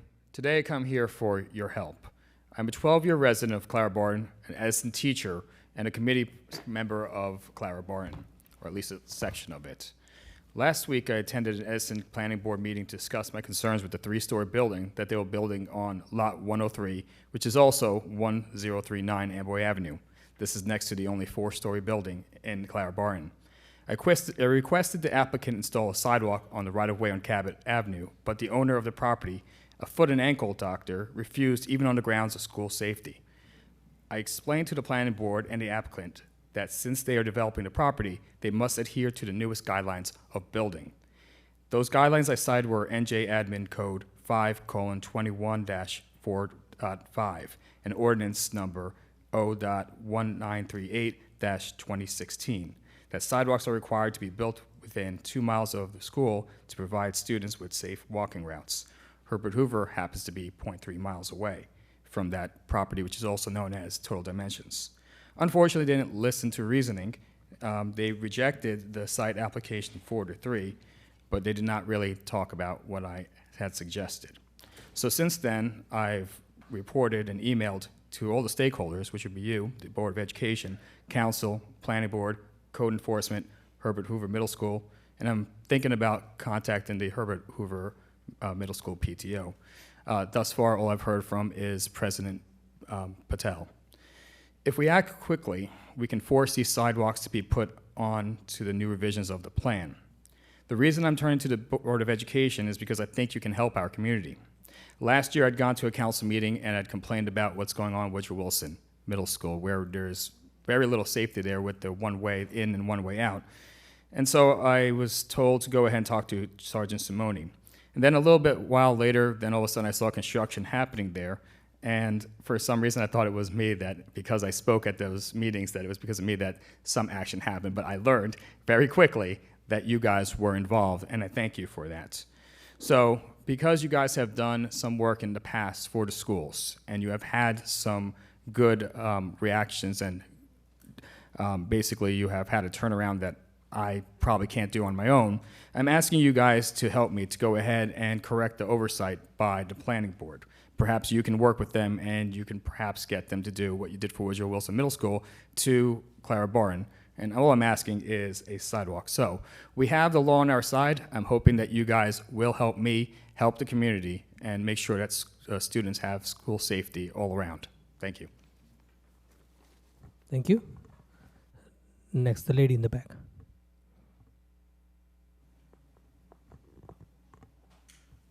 Again, it's optional for today, my mistake, but if you want to announce your name and address, please. Thank you. Sure. Nalini Tippa. You can hold the microphone a little bit. Even more? Yes. Yeah, Nalini Tippa, Edison, New Jersey. Thank you so much. I see resolutions made year after year. I'm a resident of Edison for the past 15, 20 years. I see work being done addressing local issues.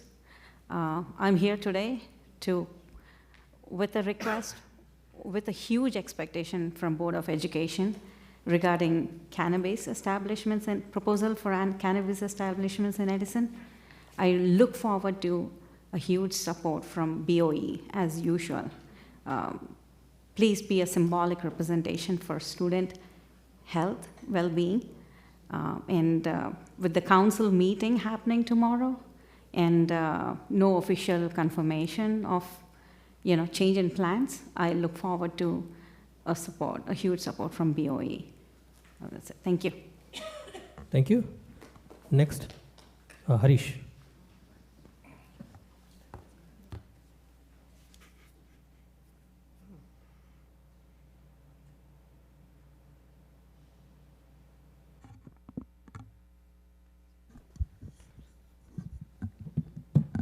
Hi, good evening. Harish Thatineni, 45 McKinley Street. So several things. Number one, any status update on the JPS renovation, what stage it is, has it started, not started? Second thing, what exactly happened to the GMI renovation plan? I thought we had money and it should have gone through in the December meeting itself. Now we are towards the end of February, not sure what's going on. It would help if there is any update on that. So third, the transportation app. I know this has been going on like for almost 5 months now. The last we heard was it is in beta testing and more parents are needed to test it out. So I think it's a high time we need to roll that out. Then number fourth is obviously the bathrooms. Again, don't want to mention any names of the schools, but there is one middle school and one high school in Edison where the situation is really bad. I mean, you guys know the names of the schools. I don't want to point out because some people might take it as an offense. The names are there on the social media. So just like I suggested for the food quality random checks, maybe we need to do that for the bathroom cleanliness also. Or maybe whenever the janitor cleans, he could update the principal. I understand we follow a pyramid system where 4 elementary schools lead to 2 middle schools and it leads to 1 high school. So obviously the population strength is high. Ideally, we should have bathrooms all 4 corners of the schools, but these were built some time back, around the same time frame, maybe when I was born. Anyway, but we need to find a way out. Moin suggested a few good tips, but obviously the random checks and cleanliness is a must. The most clean bathrooms I've ever found anywhere in the world is in Dubai airport, and they actually overdo it. They clean it after every person uses. I'm not expecting that level of service anywhere in any school, not even in private schools, leave aside public schools. But we need to take some more concrete steps because it's a matter of hygiene. Ideally, we should not be discussing this topic at all. Even in developing countries, in the schools, the bathrooms are improving. So in Edison, which is not even a neighbor district, we should not be having this topic, but it is what it is. And of course, saved the best one for the last, so the cannabis thing. Yes, we all went to the council meeting yesterday. We expressed our opposition during the public verbal comments, and we did the online petition. But I think BOE should also do their part in terms of passing a resolution and forwarding it formally to the council. I understand the real power is with the council, and it would be more symbolic, but that strong symbolic message would be very powerful to the council, to the administration, and it will give some confidence to the parents and kids and the community. Also, it will let the people know who stands where on this. I'm sure it will pass with 9-0. That's my prediction. And if it does, it's all the more better because that will send out a strong message. I still feel you guys should do the resolution. I'm not sure if it is too late, if it can be introduced now, but if it can be done, please go ahead and do it. And while I was driving, I came to know about the ad hoc committee on the vaping. That's a good starting move. I applaud that, commend that, and a lot more needs to be done. I know it's a work in progress because it has been formed today, so some policies and procedures need to be established around that. There are some ideas. We definitely need to, this thing has been going on for a while in Edison schools, and everyone knows it, but somehow, I mean, the wave detectors were installed a few years back. Most probably they are not working. I heard that new ones have been approved, and that's a good move. In addition to that, as I said, unless and until there are random checks, it's not going to be effective. There are always ways to work around the system, and unless and until there is some strict prevention methods and consequences for wrongdoing, we won't really achieve our target. So maybe a school resource officer could be going at random intervals and checking the bathrooms. I'm not sure if that is doable or not. I know there are privacy concerns, and there are a lot of issues. We heard about that earlier. But something more needs to be done in terms of what the exact procedures would be that would be followed by the administration, and maybe the committee could give some more transparency in the coming days. Thank you. Absolutely, thank you. Board President? Yes. I have a question. This is for the attorney. Mr. Mensch, is there, I think, you know, as board members, as parents, as residents, everybody hears the concerns. Certainly, I'm sitting up here thinking to myself, geez, like, I don't want anything being introduced into town that has a negative impact on our school children, right? So our responsibility as a board is to the Board of Education and the kids, the residents. I certainly want to toe the line and not cross the line into township matters that we don't have, I don't want to say jurisdiction, but certainly I don't want the township passing a bunch of resolutions about curriculum and things like that. But we also should be protecting our kids in a way, especially as it relates to the schools. So I'm wondering if you as the attorney, which I'm not, have a way to kind of split the difference a little bit and show support for the residents. I think we hear everybody loud and clear. Protect the school children and how it relates to the schools, but also, you know, come up with something that's within our boundaries and what we should be doing as a Board of Ed. I mean, is that something that you can come up with for us? Yeah, so, you know, I think as you pointed out, I think some of the public may realize, this board doesn't have any direct jurisdiction over what the town does. You can't prohibit them, you know, you can't bar them from taking action.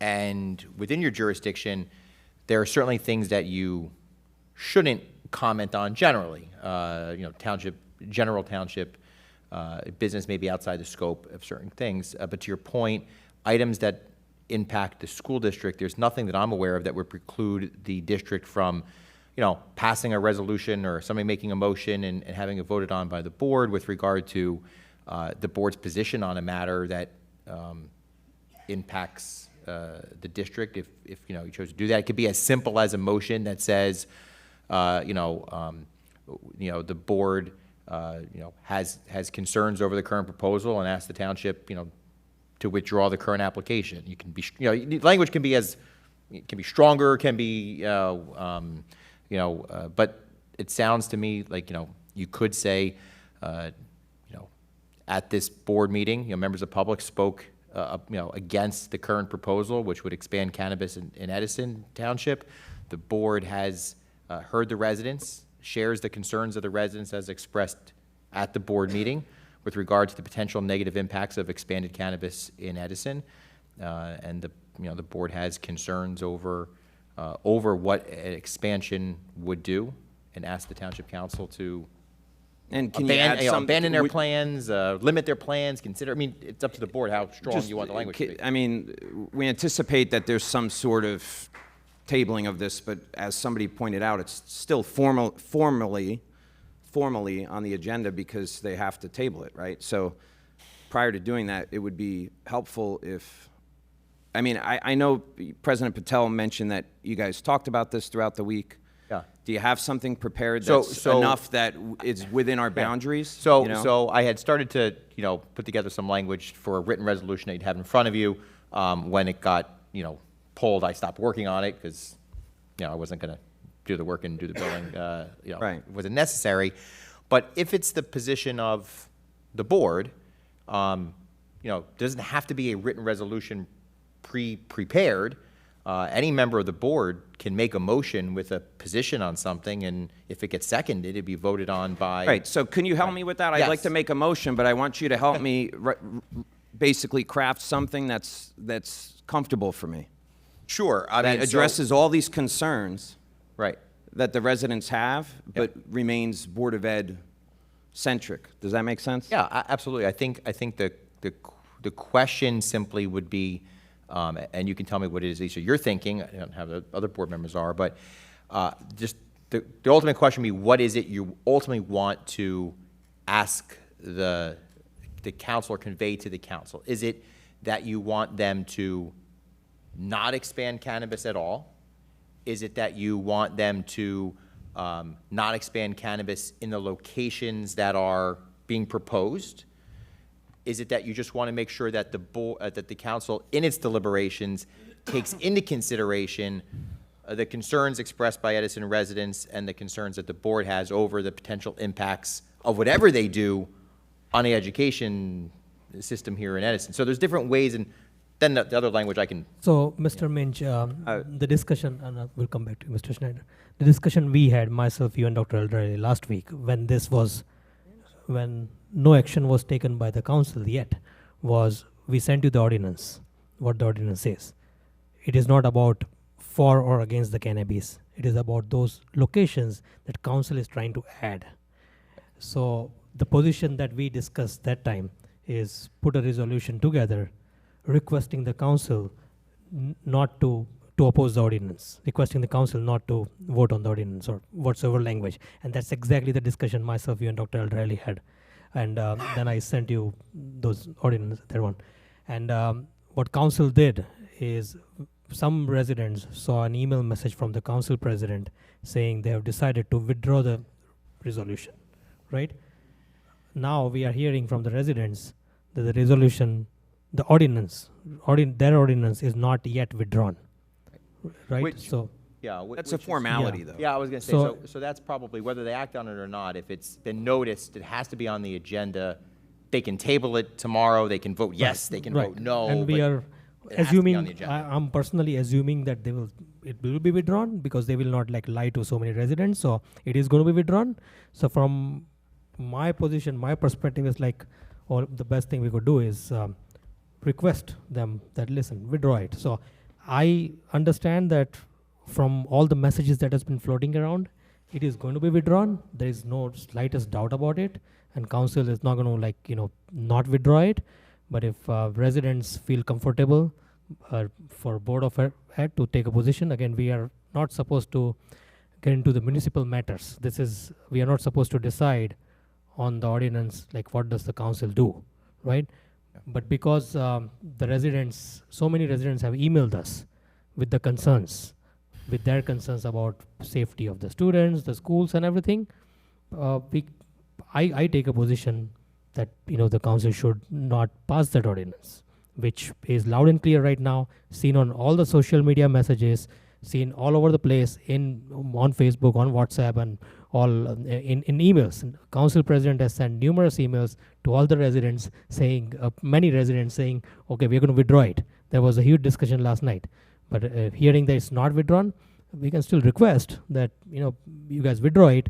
It's not going to matter because it's still request, and they are still anyways going to withdraw it. There is no meaning of it. But if everyone feels comfortable that okay, we want to request, we want to request. So what is your take on that? Yeah, so you certainly could pass a resolution that says, based on the concerns expressed by the residents at this meeting, and the concerns held by members of the Board of Education, the Board of Education asks that ask the council to withdraw its current ordinance at this time, based on the concerns about the impacts of the current ordinance on children within the school system, period. Board President, Schneider. I'd like to just make it a little bit more I simply don't, I'm not as familiar as maybe you are with the ordinance itself. I'd like it to be more general in that anything relating, we shouldn't be allowing, zoning shouldn't be allowing retailers to sell anything that negatively impacts our students near schools, right? So it shouldn't just be about this specific ordinance. It's just about, like, I don't want bad stuff sold near our kids that are forced to go to that school, So people could choose to go wherever they want, but they can't choose what school they go to. We tell them where to go. And if there's something being sold near school, now, the township may decide to sell cannabis or anything else in an industrial area or a place that's not near a school. But I just think we should make it more general, focused to the Board of Education and its proximity to the school children, in my opinion. Wherever it lands on, I mean, I don't know how everybody else feels, but I think we need to loop it back to the Board of Ed, because I think we should stay in our lane a little bit, Right. too. So, Mr. Schneider, to your point, in the email that we sent to Mr. Minch, I think that's what we address, right? So, how do we address the school aspect? But while you were drafting the resolution, this thing got pulled out, so we did not have the opportunity to do that. If you have any suggestions around that, that's fine. Otherwise, my position is the best thing to do is send a simple request. Listen, we request you to withdraw the ordinance. That's it. Get it done with. But if you have something to suggest based on what Mr. Schneider said, I'll let you speak. Yes, Vice President Roman. The resolution has to state, my opinion, okay, that at its current verbiage, it's not acceptable to the Board of Ed. Anywhere near a school, a church, is not acceptable. But the way the ordinance is written, we have to make sure that it also protects everybody. That's the problem. The resolution or the ordinance? The way we The ordinance, the way they put it together. Yeah, we don't have that in front of us. Okay? And the reason we don't have it is because they pulled it. Now, they only pulled half of it. If you went to the board meeting, which I did, and you get the sheets, at the very end, at the very bottom, they didn't pull that. That one little section they didn't pull. So if we're going to make something, it should be the verbiage, the language isn't acceptable to the Board of Ed. Excuse me, to the elected Board of Ed. I cannot speak for the administration, but I can speak for myself. I'm a committee person in District 57. I am a board member in Edison Township Board of Education, duly elected. But we have to make it so the verbiage is correct. If you understand what I mean, Mr. Schneider. No, I do. Not against you. I'm just saying. No, I think we're aligned. Right. So, Yeah. Mr. Schneider, 1 second. So, Mr. Vice President Romano, that's a great point, and that's exactly what we tried doing it before the council president's letter came out on a weekend. So that's the process that we're working on, the verbiage. And our original plan was to bring a drafted letter in the closed session, discuss in the closed session, and then pass the resolution. Now, what happened is there was so much back and forth with the township making their decision, and we are learning that it's not pulled, and residents are certainly concerned about it. I don't know how many of the board members have gotten emails. I saw some of your emails, and Chris, your email was mentioned incorrectly. People have typed Chris.Lugo, it's Christopher.Lugo, so you did not get many of those emails, but I personally got so many emails. I haven't responded to emails of the board because I had many other things to do with that particular ordinance opposing that, but I did not respond to the emails. But absolutely, my position, I am with the residents. I am against that ordinance. Now, nothing around it, like whether other locations or this or anything, but that particular ordinance, it did have certain locations which are concerning, and the residents were also concerned. So the proposal I have is, at this point, we have only 24 hours left before they make their decision. So a request from Board of Ed to oppose that ordinance, to asking council to withdraw that ordinance, something like that. That's my proposal. Now, if other board members have any other suggestions with the language, I will give everyone some time to pitch in here before Mr. Minch puts together something. Board President. Yes, Ms. Pang. Sorry. I do want to stress that, you know, we don't want to, we want to make it general. So basically we all, I think, I personally am strongly against that we put anything like cannabis shops in residential area or near schools. We want to make it general, but we don't want to make it vague. So I would say that we should oppose this ordinance at least, and then add language that we are against to put any cannabis shops in residential area. So we can basically use both. So if I hear correctly, you want to add the language like... Yeah, I want to stress this ordinance right now. Okay, I think that's not clearly a bad idea. request them to withdraw this. And then we add language to say in general. I think that aligns with what Mr. Schneider said about the schools. Yes, we make it general enough that they try to, we're going to try to block this in the future, that they can't put any cannabis shop near residential area. Residential school. Yes. I think that aligns with Mr. Schneider, what you suggested earlier. Mr. Patel, so I wrote down a sentence here. The members of the Board of Education are against any zoning or township ordinances which allow substances that negatively impact our students to be sold around our schools. It should say, there should be a limit. It's Mr. Roma. I'm sorry. No problem. There should be a limit, such as distance. I understand, but I don't think we're... I understand what you're saying, and I'm not saying, no, let's not do it. I'm just saying, I want to make sure that if we send a letter, we make sure that it's 100% legal, 100% where they can't come back and go, well, you didn't do this. I want to make sure that it's 100% legal. I don't care, but it's got to say that. It must be legal. Right, so I would ask our attorney if we're not specific in, when I say sold around our schools, we're not specific. I mean, is that enough to make our point? Yeah, I mean, again, this resolution doesn't have any legally binding effect. So it's not a matter of it being legal or illegal. You can't enforce it. You don't have the power. State law might have the power. Local zoning might have the power to literally govern where they go. But you certainly can express your opinion that it shouldn't be near schools.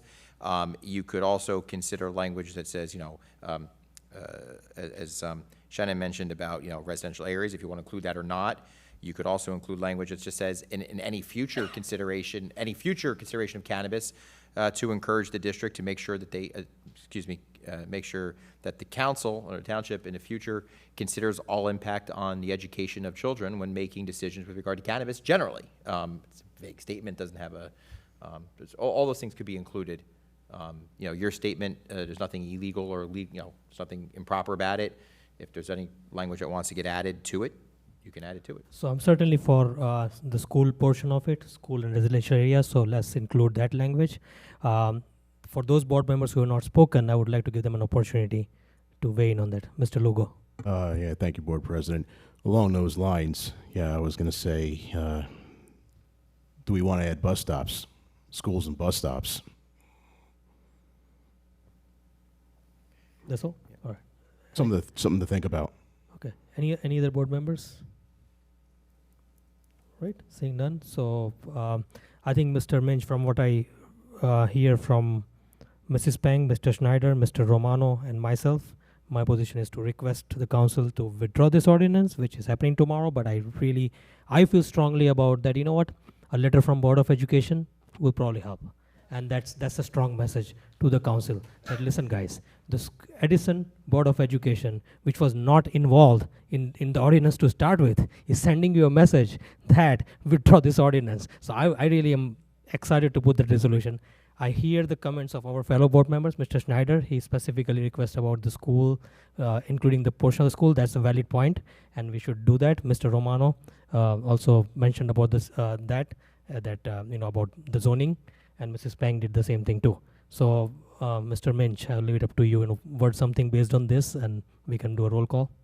Can I make Yes, the Mr. motion Romano. to have Mr. Minch come up with the proper verbiage and make sure that we get this proper verbiage sent to us ASAP? But then we So- don't have a board meeting until after the No, ordinance. no, as long as Mr. Mensch, as long as we make the motion and we vote on it tonight, Mr. Mensch, correct me if I'm wrong, if we make the motion, we vote on it tonight, that letter can be addressed to the town council from the the current Board of Ed members, not from the administration. If the administration wants to hop on board, I'm more than willing to help out here. But the Board of Ed, the elected Board of Ed, strongly advises them reconsider the ordinance as it's written. And you could add any other verbiage that you think can be pertinent to that. Yeah, certainly. I think the letter that gets sent would be a letter probably from, the board president on behalf of the board indicating, this is not something that the superintendent would send. This is a letter that the board president would send indicating to the council that this is what action was taken at the, pursuant to a vote by the board, whatever that vote is, to indicate the board's opposition to it sounds to me like it's universal that everyone opposes the ordinance as drafted.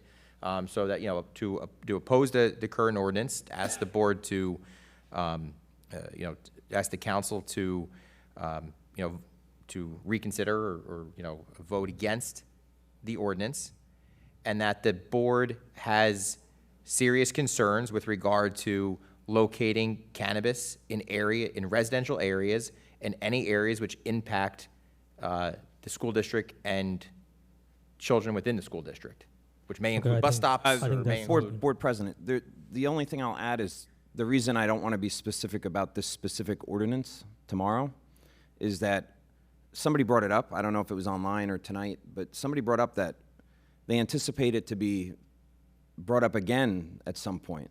Yes. A few months from now, somebody's going to bring it up and say, hey, nobody's watching, so maybe we'll do the same thing again. So I think the resolution should read, the members of the Board of Education are against any township ordinances, not the specific one, any township ordinances, which allow substances that negatively impact our students to be sold around our schools. Period. And the reason I say substances, I don't want a liquor store opening up next to a bus stop either, or any kind of substance. We don't know what comes out next year or the year after.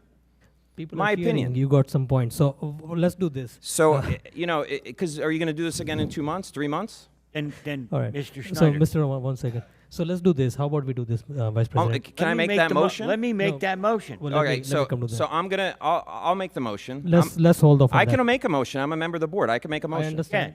What we want to do though, is, because there's so much language floating around, let's give Mr. Minch few minutes here, right?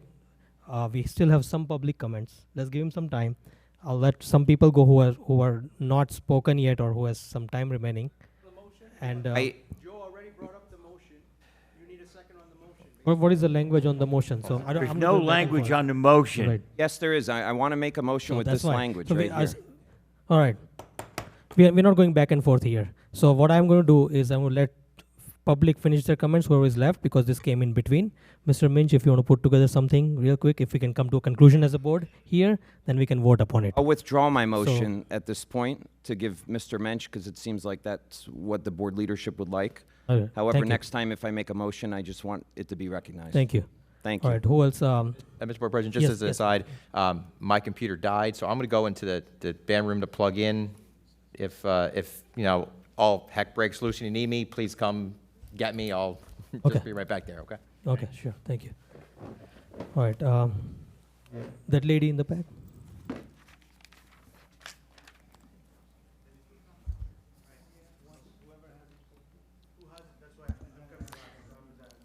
Hello, thank you. My name is Jaya Lakshmi, and 20 Huntington Road.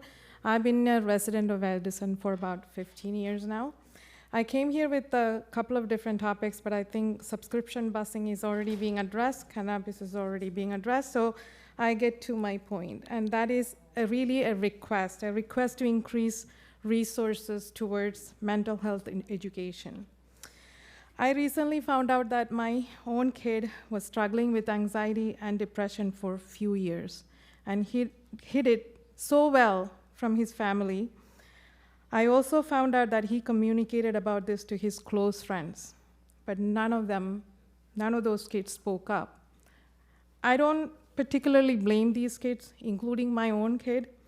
They're middle schoolers, they're high schoolers. Most of them don't even know what to do with this topic. They cannot even recognize mental health challenge as an issue. There's also a lot of stigma around this topic. But if you Google search suicide cases in universities nearby, including the prestigious Princeton, and across the nation, the numbers are alarming. Young adults facing depression and taking their own life is on the rise, especially after the pandemic we just had. Mental health education must be given more serious thought. Perhaps you can create a course just like physical health and PE, gym education that we have. Whatever it is, this topic warrants higher priority in our school system, all the way from elementary school to high school. I hope none of you have to ever face a situation where a regular knock on the door to wish good night to your kid is the time you find out that your kid is contemplating death over life, thinking of self-harm and suicide. I must confess that I didn't think of this issue until it hit my home. I don't want any of you and any of my fellow parents to face the same.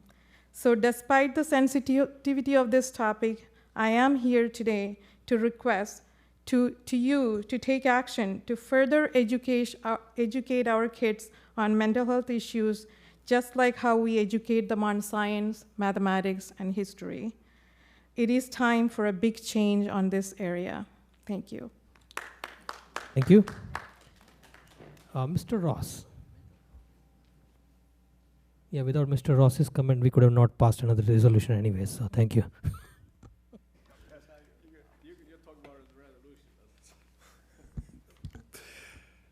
Hey, good evening, members of the board, members of the public. Just want to, again, welcome everybody to Edison High School. We love that we've got you guys captured until the JP Auditorium gets finished sometime next November. I only wanted to bring up three of the many, many things about what's great about Edison High. First off, we just finished our unified basketball season. So we ended up playing JP, Old Bridge, we went to Monroe. Monroe came here. And yesterday, my man Eric Larray, I have to shout him out, hit a half-court shot to end the third quarter. Somebody tried to steal the ball. One step, boom, straight through the net. I'm trying to get it on the ESPN top plays of the week, but it hasn't happened yet. So give it up for my man Eric. Now, when we come back in March, we'll be talking about all of the different great schools that our students got into. Right now, we've got somebody that's working on, we've got a full ride to Duke already. We got somebody that's working on a full ride to Georgia Tech. So our students already get in, but when the colleges show how much they respect our students by the amount of money they give, that makes us really happy. And I have to shout out my cheerleading team, just like the Yankees of the 1950s, the Islanders of the 1980s, the UCLA Bruins that won all those championships in a row. My cheer team, 5 years in a row as state champs. So give it up for Coach Gregoire, Coach Joachim, and all of them. And also, I want to invite anybody who wants to come out on March 7th. We've got the students versus faculty basketball game. The students do a tournament. Then the teachers usually beat them. This year, Will Colibas is coming out of retirement. He's going to come play with us. Anybody on the board staff would like to come. All right, including most unsung Judy Cox, awesome unsung central office employee of the month. But I also want to, this time of year, you guys see me here. My hair's growing out a little bit long. It's not just a bad hair day. It's one of the things that we do at Edison High is always come together for the St. Baldrick's charity for cancer. Started from a young girl that ended up going to school here and is now a district employee. And my involvement came probably about 8 or 9 years ago when a group of kids in the auto shop were like, you know, hey, Mr. Ross, when you shave your head, I'm like, man, if you raise $1,000, I'll shave my head. So these kids, one of those kids who is now also a district employee, went around the school, went around the town, found a way to raise the money. So I started shaving my head. So I just want everybody to check it out. If you want to get a QR code in the back, it's if you go to stbaldricks.com and look up the Edison Public Schools team. It's from teachers from the ETEA. It's from custodians and grounds people. It's from administrators. Anybody can get involved. So I really hope it's for the children. So far today, I had 4 people donate from the QR codes. So I appreciate any support that you can give, again, to support this program. Thank you, guys. Thank you. Matt, I know you didn't go. So. Good evening, ETA Vice President Matt Revnak. A couple things. Number one, your ad hoc committee, great idea. I was a little just disturbed because all the people that mentioned, nothing was mentioned about a couple staff members from each building, so I'm hoping they'll be there. And the other thing is, it sounds like a high school thing, but you might want to think about middle school as well. You know, it seems to be filtering down to younger ages as well. Okay, so that's number one. Number two, Mr. Rivera, thank you. You actually saw a little my thunder. There's quite a few staff members that put in their retirement. It's on the agenda. And it was from 22 years to 41 plus years. So congratulations to the members that are retiring. You know, hopefully you'll have a great rest of your career over the next few months. And thank you for your service to Edison and, of course, the ETA. Third thing, our ETA volleyball tournament last Thursday. It was a wonderful event. As Dr. Eldrelli and I talked, it's always great to bring staff together from around the district. But I want to thank again Mr. Romano and Mr. Biro Patel for attending the event. Dr. Aldarelli, a couple of your staff members, I know Dr. Huss was there, Ms. Daniel, and also Mr. Kassane, so we thank you for your presence. But I also want to thank a number of other people that, you know, do a lot of things to help. It's a large event. It takes a lot of people to get that thing going. First of all, I want to thank from J.P. Stevens, Rob Robinson, our vice principal, and our athletic director for getting the facility, allowing us to use it. R was there the entire time, and he does a wonderful job. Our custodians for helping set up the tables and breaking it down and cleaning up after the mess that is made at times. So I do thank the custodians as well.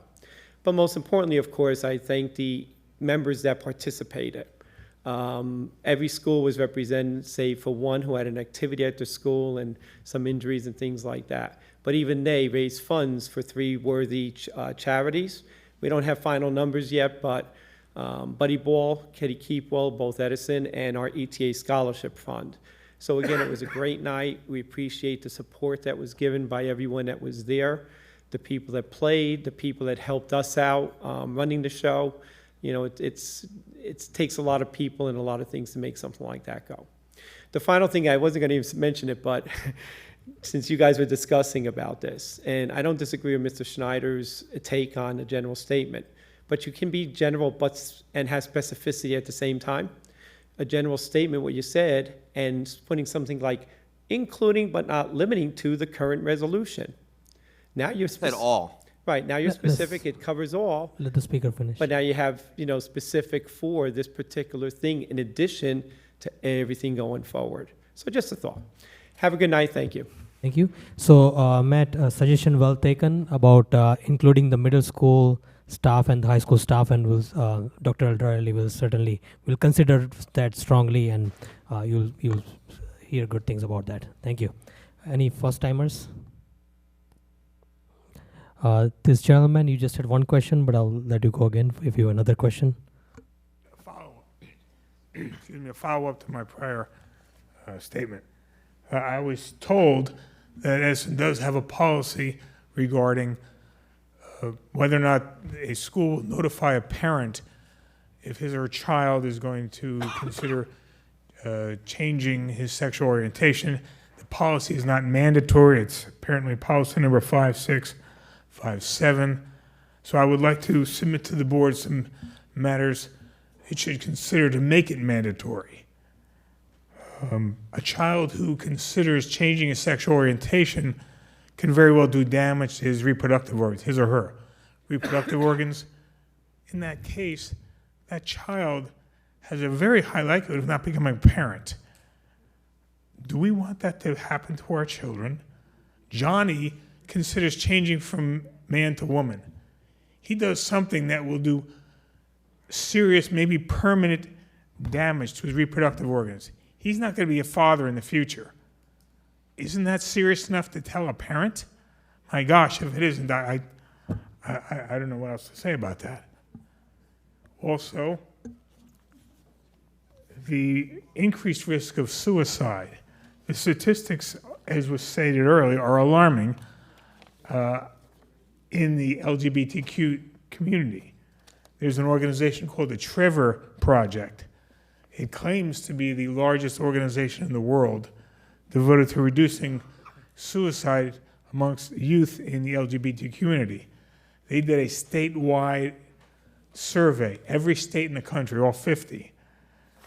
Either in 2021 or 2022, I'm not sure, but I have from their website some numbers. 40% of the LGBT youth in New Jersey, not just the nation, New Jersey, seriously considered suicide in the past year. 14% of the LGBT youth in New Jersey attempted suicide in the past year. That would be either 20 or 21. 71% of the LGBT youth in New Jersey reported experienced symptoms of anxiety, and 54% of the LGBTQ youth in New Jersey reported experiencing symptoms of depression. The statistics go on and on. If reducing the risk of suicide, well, that's a no-brainer. We want to reduce that. Make it mandatory, please. Tell a parent that his or her son or daughter is considering changing sexual orientation. The parent can counsel his or her child to help with those matters that I just mentioned. Thank you. Thank you very much. Any other? Yes, sir.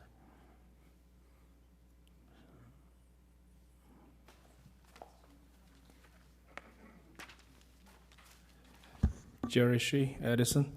I asked a couple of questions when I first came, and there's no answer. One is, where's JMI, and what's the plan for the ongoing projects? Do I need to sign myself up with Please Dr. do, Huss? sir. Dr. Huss to get the answer? Please do. Sign up and we will contact you. Thank you. Okay.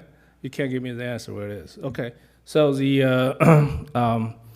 on the agenda, there are some bids about contracts, and a lot of them are bidded, but it doesn't have all the other bids. So moving forward, can you list all the other bids that came in, so we know that where is the range of the bid? Let's say one of the change order. It's a lot of money. Would you please give the gentleman all your information, ask the questions? I'm asking the question in public. And I'm Okay. telling you that that person is qualified. I'm asking the question in public. He can give me the answer later. Okay.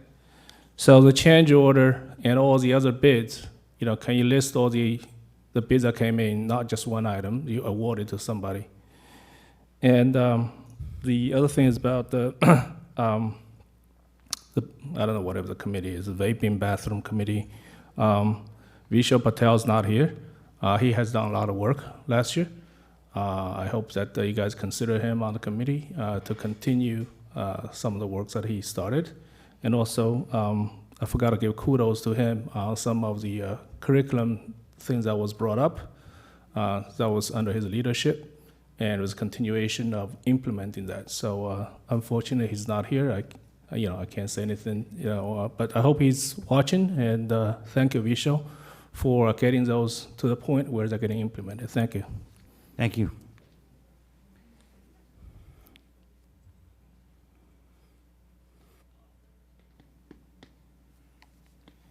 Yep. First, thank you, board, for staying up late and trying to work Sir, through your this. name and your And your address? Okay, my name is Gopi Attili. I'm from Sagamore Avenue, Edison, New Jersey, 08820. Thank you very much. You're welcome, yeah. And really, thank you everyone and the board to sitting through, trying to write up this resolution in trying to oppose the ordinance. I'm not, I wouldn't say I'm not an expert, but I'm not an expert here to comment on any language. But if withdrawal or voting against means the same, I think that is what we want. As you know, the board member is saying, right? We don't want this coming back in any shape or form, sneak upon us again. And I 100% agree of the same thing, you know, oppose this ordinance as is, and including opposition of limiting sales anywhere in these locations that are included in the ordinance or anywhere near the schools, as you just said, and residential areas. So it's a blanket thing so that the kids are safe and everything is taken care of. And with the subcommittee that you were trying to form, you know, for protecting the kids, and it's awesome. And the council and its subcommittee would address the rest of affairs separately. So this ordinance would be out of bounds and scratched off, and have a protection for all the areas that are closer to residential areas and the other places. So thank you for that. Thank you very much for that. I had one question separately, is what is the current law if X amount of marijuana is found in possession on an 18-year-old kid in the school? With all the legalizations that is happening, what is the current law? And can that be addressed at the town level to be made more stringent than what it currently says? So maybe that's the question. If I can ask again, I'd repeat, because the attorney is here, if you want me to repeat the question. If you wouldn't mind, you would please give that gentleman there your name and your contact information, and I'm quite sure he can lead you to the proper people, such as the Edison Police Department, to give you that information. That I'd appreciate. Thank you very much for your comment. Okay, thank you. But it's a school law, right? What is that? There is no...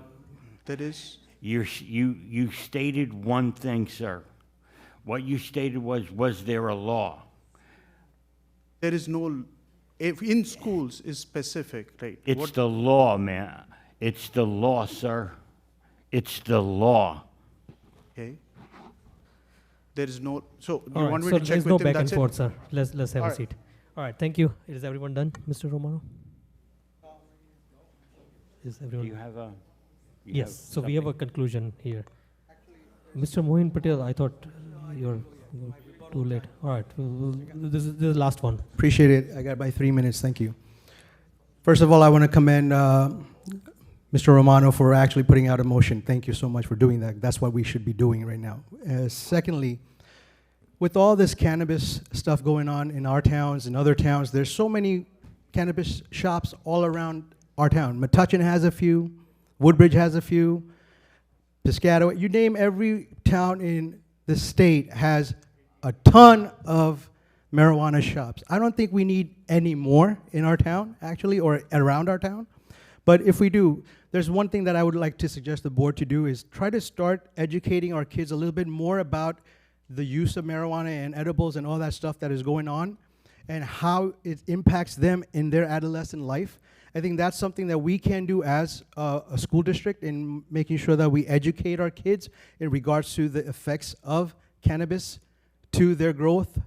And the other thing is also sending out a message to the parents in regards to, hey, cannabis is not only weed or TCA oil, it's in brownies and gummies and everything. So make sure your kids are aware that don't take anything from other kids. that you don't know about. So just education is a key. We are in the process of, we should do that. I know you have that app or something that's going on there. That should be another block. Talks about marijuana, pot, right? Mary Jane, 420, whatever you want to call it. Just name everything and let everybody know what it is and how it's going to affect them. And like I said, there's a lot of shops, and all those guys that are trying to get licenses for the shops in Edison, you guys are going to lose your money. So might as well not put any more shops in here, because it's a commission that someone's going to get, but you're going to lose out because there's a ton of competition. By the way, the most marijuana is basically sold by your street vendor somewhere, or a dealer somewhere, or a plug somewhere. That's where they're getting the drugs from. They're not getting it from the shops because they're too expensive, by the way. Thank you. Thank you. All right, motion to close public comments. Motion. Second. All in favor? Aye. Aye. Aye. All right. We're going to do that now, Jerry. All right. So we're going to move forward with the resolution. We heard the comments from public. We have so many emails from the residents, and this issue is out there. Like, there is hardly anyone who doesn't know about it in Edison. So we heard the board members' comments. Everyone had different suggestions. Like I said, we had plans to put this resolution for today, opposing the township ordinance, and the plans fell apart because there was a different email came from council president to certain residents. But then now, since it's resurfacing, we heard the input of the residents, and based on the input of the residents and all those who attended today's meetings and emails and the board members, we are going forward with the resolution now, so that we don't have any complication in the languages or whatsoever. Based on the advice from our, Mrs. White, can I please finish my, based on the advice from our attorney, we already, and to answer to Mr. Mohin Patel too, we already have formed an ad hoc committee. It's just getting started.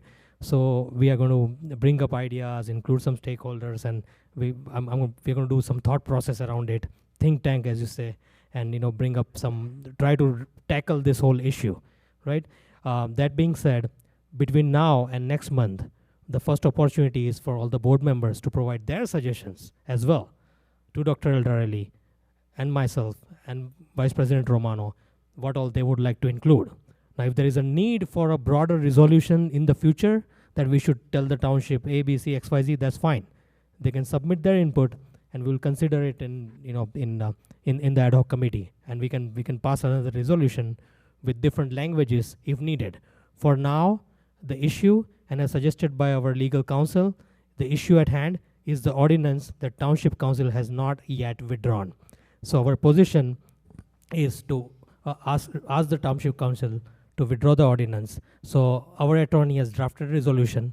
I would like him to read, and then we'll do a motion. Mr. Minch. Sure. So the language that the board president has suggested is the limited just to the ordinance. The members of the Board of Ed, obviously I'd make it more formal.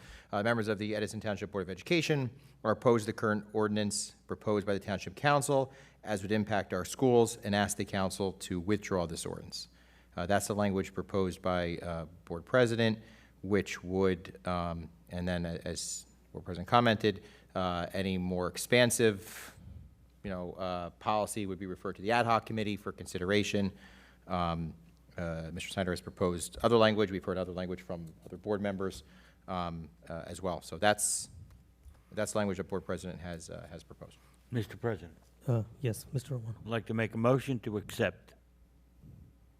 Motion. Anyone second? Second. Second by Mrs. Pang.